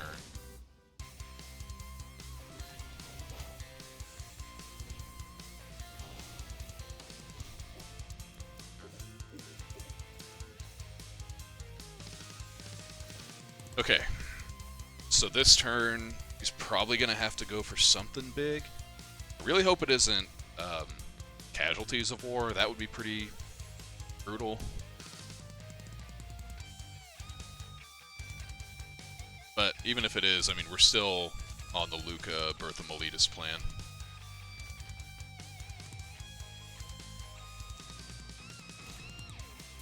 And if he doesn't do that, then next turn I'm going to Birth of Meletus, Yorion, flicker all my stuff, eat his Kaya.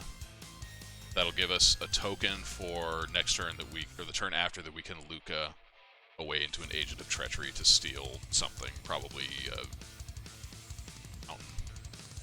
mountain or island, doesn't matter. Alright, so he does have Casualties of War. Unfortunate, but that's what it is. Now he's going to activate Kaya to take the Narset out of play. That's alright.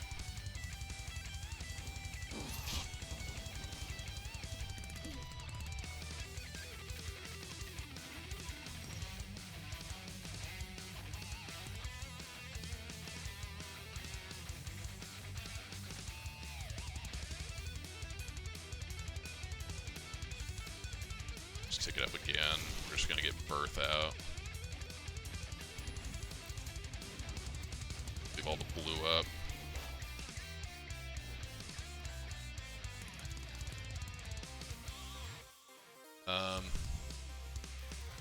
It matters. I guess I'll just play this Sacred Foundry that he knows we have. Now, we can at least Mystical Dispute something. Like, if he has another Casualties of War or whatever, I mean, he's not... Yeah. If we don't do it now, what happens? Then you can just play, like, Nib Mizzet Removal. So, just do it. Care about that. Mystical Dispute is not doing anything else in this matchup.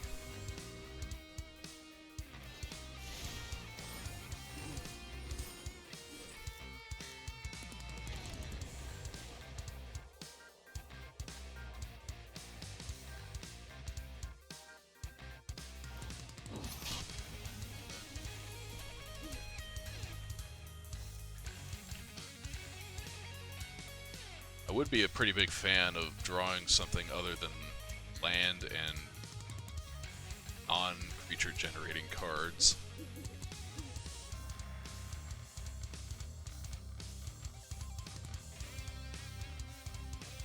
So do I need like Casualties of War deck even? Okay. If I just use Safari to draw like Bertha Miletus, Dorian.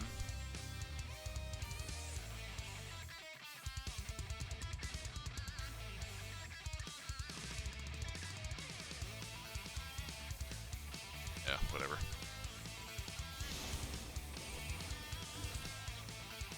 Okay, that's actually pretty good.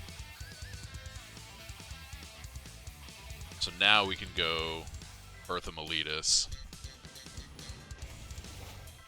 get Plains, play Castle Ardenvale, and now this will give us 2 creatures.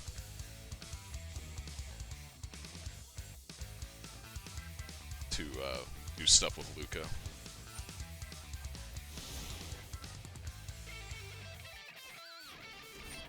Okay. Hope you have another one.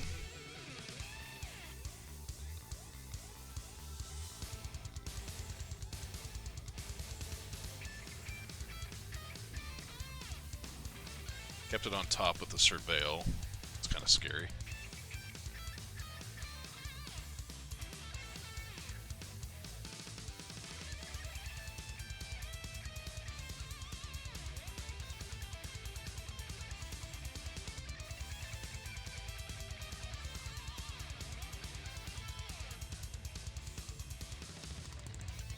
Dude, I haven't even been looking at the chat, man. This has been kind of a an intense match. Just like haymaker potential on either side of the board that we're trying to use these 3-mana cards to mitigate.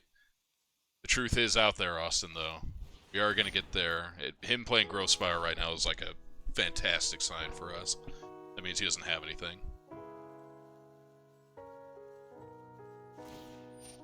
Sure.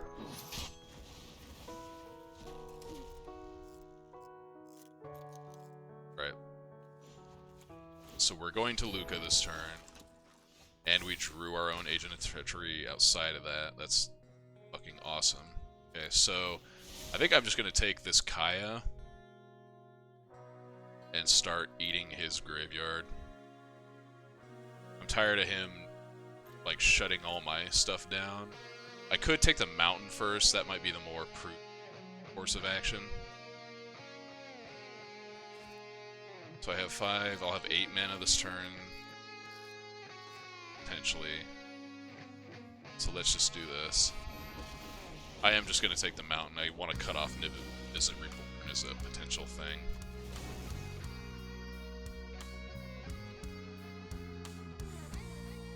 Let's see, his Planeswalkers. I do want to attack this turn.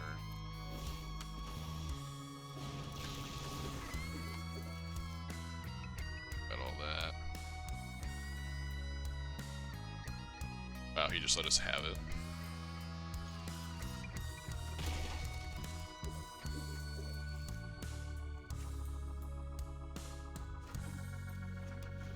Alright, now if he doesn't have like a Thought Erasure or some way to get this Lukka off the table, we're gonna shut the door next turn.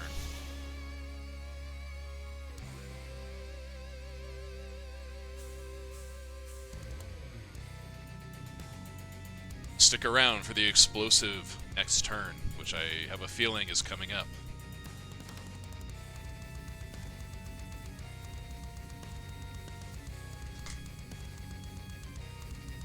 Because next turn what's going to happen is we're going to Lukka an Agent of Treachery back into play. Yorion flicker 2 Agents of Treachery. And we have enough mana to make a token if we need it. So if he Kaya's to kill our 1/1, that's not going to be good enough. Unmoored Ego. Is he going to take Agent of Treachery?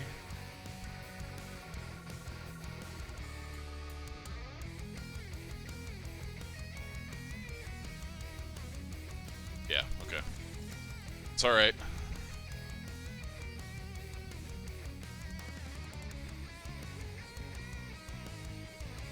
draw a card. Let's see, okay.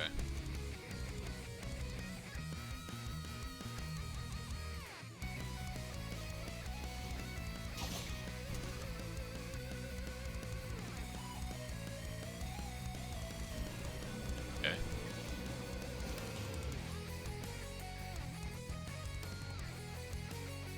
Unmoored Ego. I've not seen that card come up in like 6+ months. Alright, so he has Steam Vents.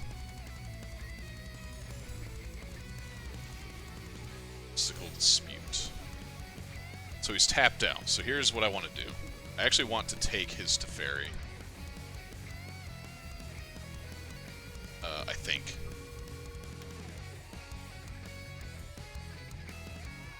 If I take his Teferi, I can steal the Steam Vents using the bounce off my own Teferi. 2, 3, 4, 5, 6, 7, 8, 9, 10.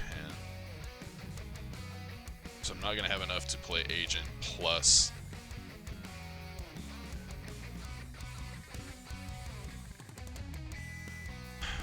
He has one card in hand. He's got Row that he's going to go after.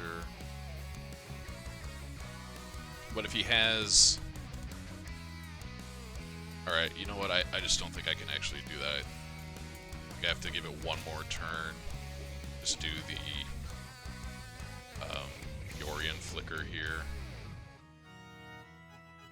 Might as well get some value off this Omen of the Sea as well.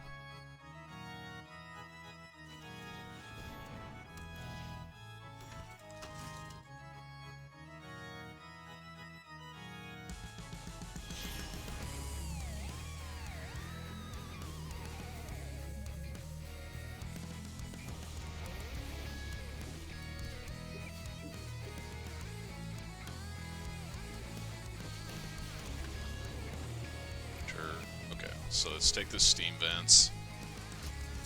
Again, I think If Mizzet Reborn is really the only card that he can draw that, like, has a chance to get him back into this game. And if he has to spend some time with, like, Growth Spiral crap to try and draw it,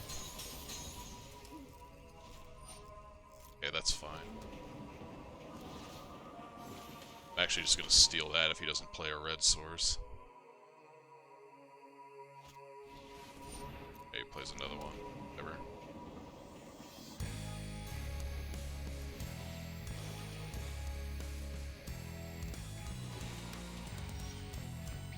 Perfect. Alright. So we don't have any other creatures. There's no point in Lukka-ing. What we're going to do is just bounce Agent of Treachery. Did not play a red source. Let's play this correctly.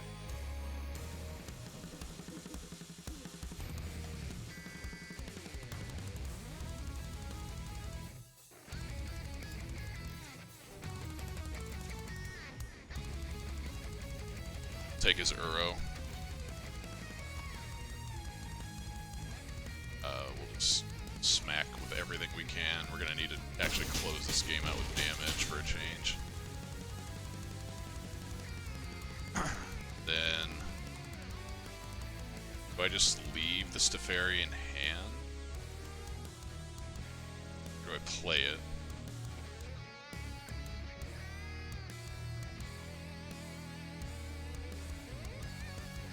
Like, if he Thought Erasures me, what happens here? I guess I'm just gonna play it. No point. What does this ability do? Each creature you control deals damage equal to... What? I actually need to look that up. I don't know what that ability does. Copper Coat. Outcast. What is his -7? Each creature you control deals damage equal to its power to each opponent. Alright, so there is an argument to try and get towards the ultimate. But I don't think it matters that much. Look at that. Agent's just going to start drawing us a shitload of cards because we own 2 of his lands and an Uro. Atris. Yeah.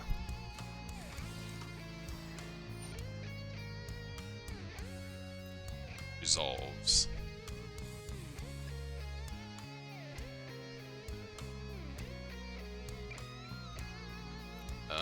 I think I am actually... I'm gonna let him... Oh, let's do this. If he wants to dispark... What can he dispark? Agent and Yorion, and that's it? Can't actually cast Niv Mizzet at the moment. Growth Spiral doesn't do anything. So, yeah, that's fine. I don't even care if he disparks something. We've got a ton of pressure in play.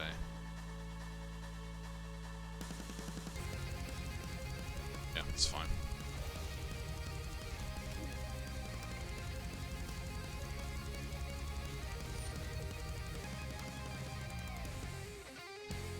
I mean, this isn't doing anything.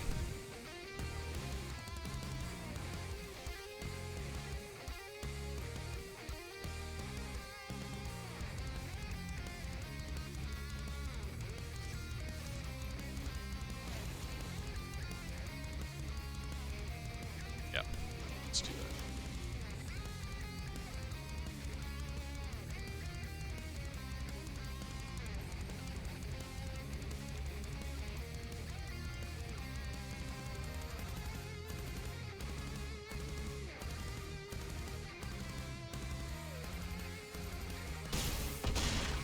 Alright, so now I'm just going to, let's play the Omen first. I do want to draw that Dovin's Veto without him knowing about it.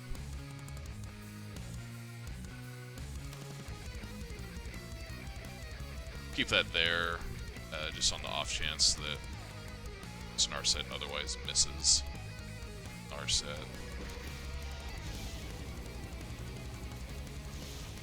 Yep, see.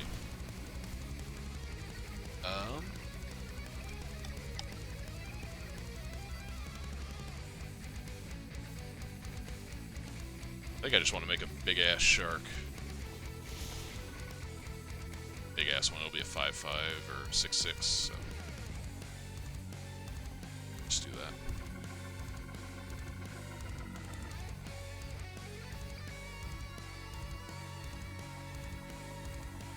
I mean, maybe we should be ticking that up, but I don't know. I honestly can't tell you whether or not that's good. Thought Erasure. I don't want him taking this Shark Typhoon, so I'm just gonna veto.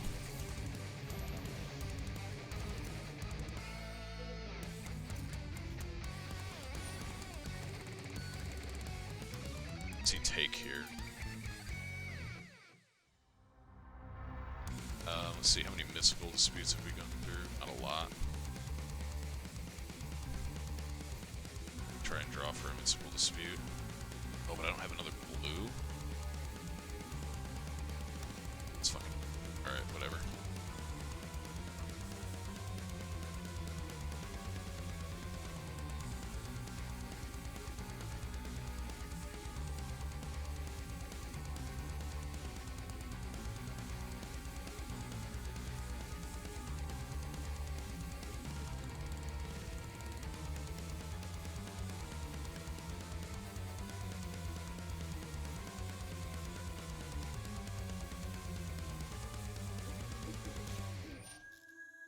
He's gonna take Lukka.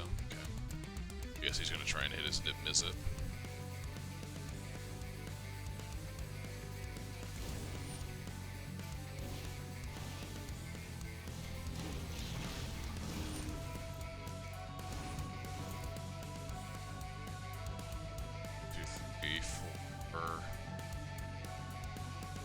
Why did he reveal so many damn cards?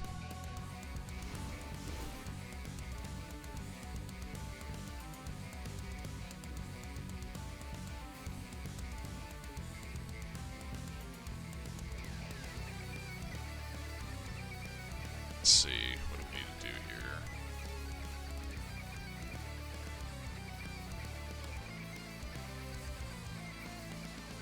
let's do this first. What's going on? Okay, Elspeth Conquers Death is good. I think we're probably going to have to play it twice on the Niv Mizzet and the Lukka. Shove that. Also going to play this.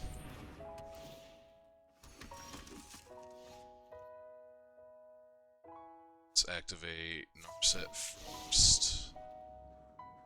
Narset. How much mana are we going to have this turn? 1, 2, 3, 5, 6, 7, 8, 9, 10, 11, 12, 13. So I can Elspeth Conquers Death, kill Niv Mizzet Reborn, tack down the like just send everything, basically. Then play, bounce it back and bounce Yorion, bounce all this shit. So, okay. So let's do this. This to kill the Misery.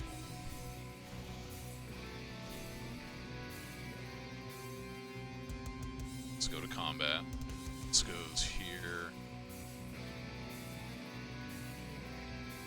The rest of this goes face. Try to Dispute.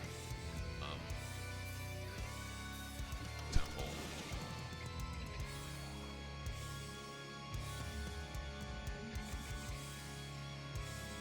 Push that. It's gonna block a token. Whatever. 12 damage. I guess we could have just killed him this turn. Oops.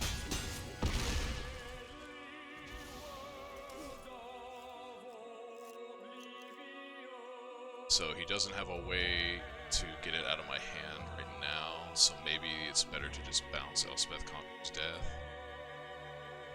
I think if I just do this, bounce that, draw a card.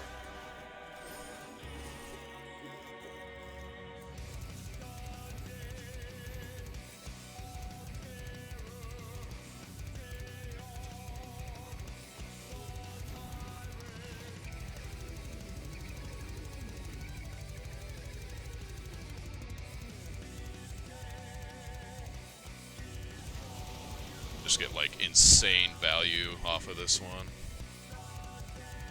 And then I want to not do anything because I want to be able to make a shark potentially. I don't even think I'm going to need to do that,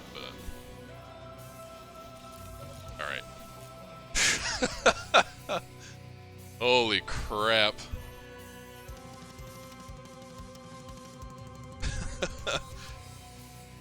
That was a frickin' match, man.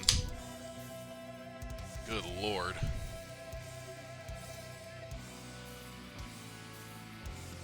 I mean, so what's in his hand right now? He had a marsh, or not a marsh casualties. I always call casualties of war marsh casualties. He's got marsh casualties, Teferi, Atris, Knight of Autumn, and a growth spiral, and about 45 cards or so left in his library. I'm wondering how many red sources he actually has in the deck. So I'm wondering if he's only got to be on one mountain for Fabled Passage.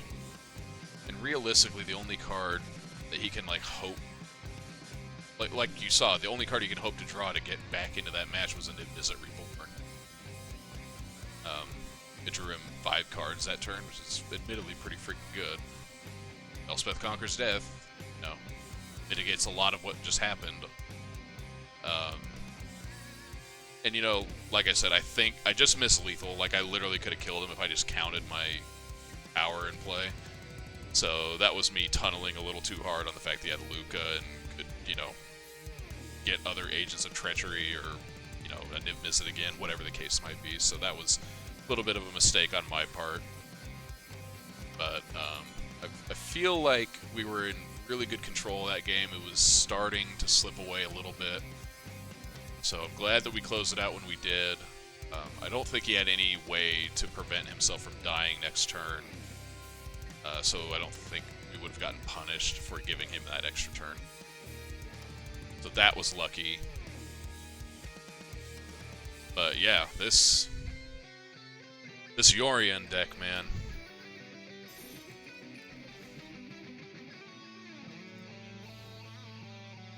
It is not easy to play. I am just gonna put it that way. So what ended up happening that game? We had Witching Well on turn 1. We didn't end up getting to convert it because he had a Kaya active for several turns, but I mean, realistically, that probably didn't really matter all that much. Unfortunately, that game 1, where we sort of punted by playing the Castle Vantress when we didn't have an island in play, didn't come back to bite us, but very easily could have.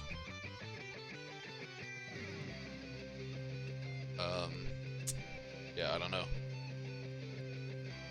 The fact that he was able to hold us off for a long time from being able to do our Lukka plan was a little surprising.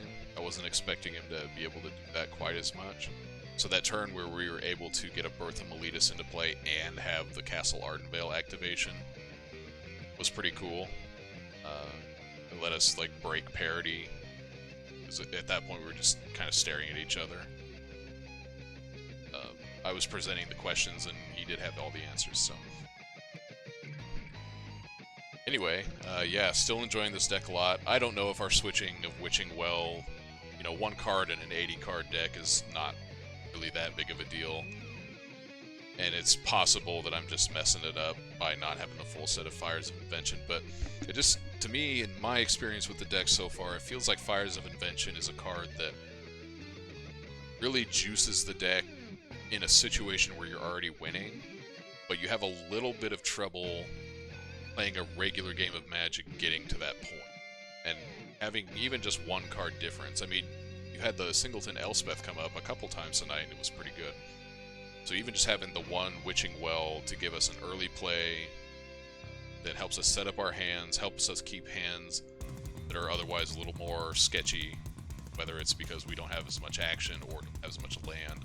I think that's actually pretty valuable. And you know, this, we're talking about one or 2 percentage points one way or the other. So it's not like it's a big make or break decision on whether we're playing 1 Witching Well or not, but those are just kind of the thoughts that have gone through my head while we're playing here tonight. Yeah, that guy, I don't know how he's been grinding up to almost platinum with Niv-Mizzet Reborn. I guess he's just been like muscling people with the straight up card advantage that creature can provide him. But anyway, I'm just kind of rambling here. I didn't want to start another match because it's already 11:20. I want to kind of wrap this up here. Like I mentioned, we've got the Knob Creek to hang out with here post-stream. And we're almost at the end of this playlist here. Again, Game Metal, Johnny Atma. Guy's just making really great content right now. If you haven't checked him out on YouTube, go look at him. I've never seen, to be frank, and I guess kind of a kiss ass in some capacity, I've never seen as much talent out of one person as this guy. He plays all the instruments on his recordings. And if you play music at all, you know how difficult that is to be able to play the keys like you're hearing right now, play guitar as well as he does, and drum. Now he's, you know, admittedly said, I'm not a great drummer. He's been working on improving that, but I don't hear anything wrong with what he's doing. Anyway, just trying to draw out the last couple of minutes with this Dancing Mad track. So do you guys have any suggestions for something you would want me to play in future arena streams? Do you have any suggestions for retro games that you'd want to see, whether that be NES, Super NES? I have a Nintendo 64 I haven't had hooked up yet, but I can get that going. I have my GameCube hooked up. I've got a bitchin' gaming PC. I can play whatever you want me to play. So if you've got any suggestions, hit me with them. Whether you just do that here in a comment on the video, you know, you can also leave me a comment on my Twitter, and shameless plug for that, at canman87gaming. You can find me on YouTube, youtube.com/canman87. I'm doing a little bit of work to get that up to speed with playlists that'll be specific for these MTG Arena streams, which I am working on getting off of Twitch after I finish these and getting them uploaded. That's a little bit of a process. But the Arena streams, I'm just calling them retro gaming streams for now. I think I might have split up between NES. Dating sims. Yeah? Do you have any specific dating sims? Anyway, YouTube is coming along. Twitter is still kind of whatever. That's really more dependent on getting the follower count, and that's going to come from building this channel here. So we've had a little bit more viewership on this particular stream. I've had the mod view up all night, and I've seen that increasing slowly. So that's great. If you like what I'm doing here, really appreciate a follow, or even just word of mouth to your friends. Hey, check this dude out. Anything that we can do to get this channel on an upward climb. So I would love to be able to do this, maybe not full-time for a while, but I'd love to be able to keep doing this. I obviously have a lot to say about various topics, and hopefully I can contribute something that's entertaining to watch and also informative. That's kind of my goal, while also being someone who play a large spectrum of games rather than specializing in one or two. But hit me with your feedback in some form or fashion. I know a number of you guys are also in here from my Facebook, my personal Facebook. I'm not giving that out per se, but if you're friends with me on there, shoot me a message if there's something you can think of. Any and all feedback is appreciated. But outside of that, I appreciate everyone that's joined me tonight. Sorry that the last 5 to 10 minutes of this has just been me talking and listening to this Game Metal remix. But I'm going to get right out of here for now. I think I'll be back sometime tomorrow. Not exactly sure what we're doing. I was thinking about maybe doing a Bucky O'Hare playthrough on NES. That's a pretty sweet... it's a sweet NES game that not a lot of people had access to because it was a late release, and at this point it's, the carts are $300+ or whatever the case is, so it's hard for people to get them now without getting like a reproduction or something. Anyway, that's where I'm thinking now, but if I hear otherwise, then we'll do something else. But again, thanks everyone for joining me and listening to my rambling. Hope the gameplay was informative, interesting, and that if you play Magic, you were able to learn something tonight. Do what I can to keep bringing it to you. Austin, you in particular, thanks for hanging out, man. You've been in here quite a bit lately, so I appreciate that. Alright guys, I'm going to sign off now. Have a great rest of your weekend if I don't see you later. And join me next time if you can.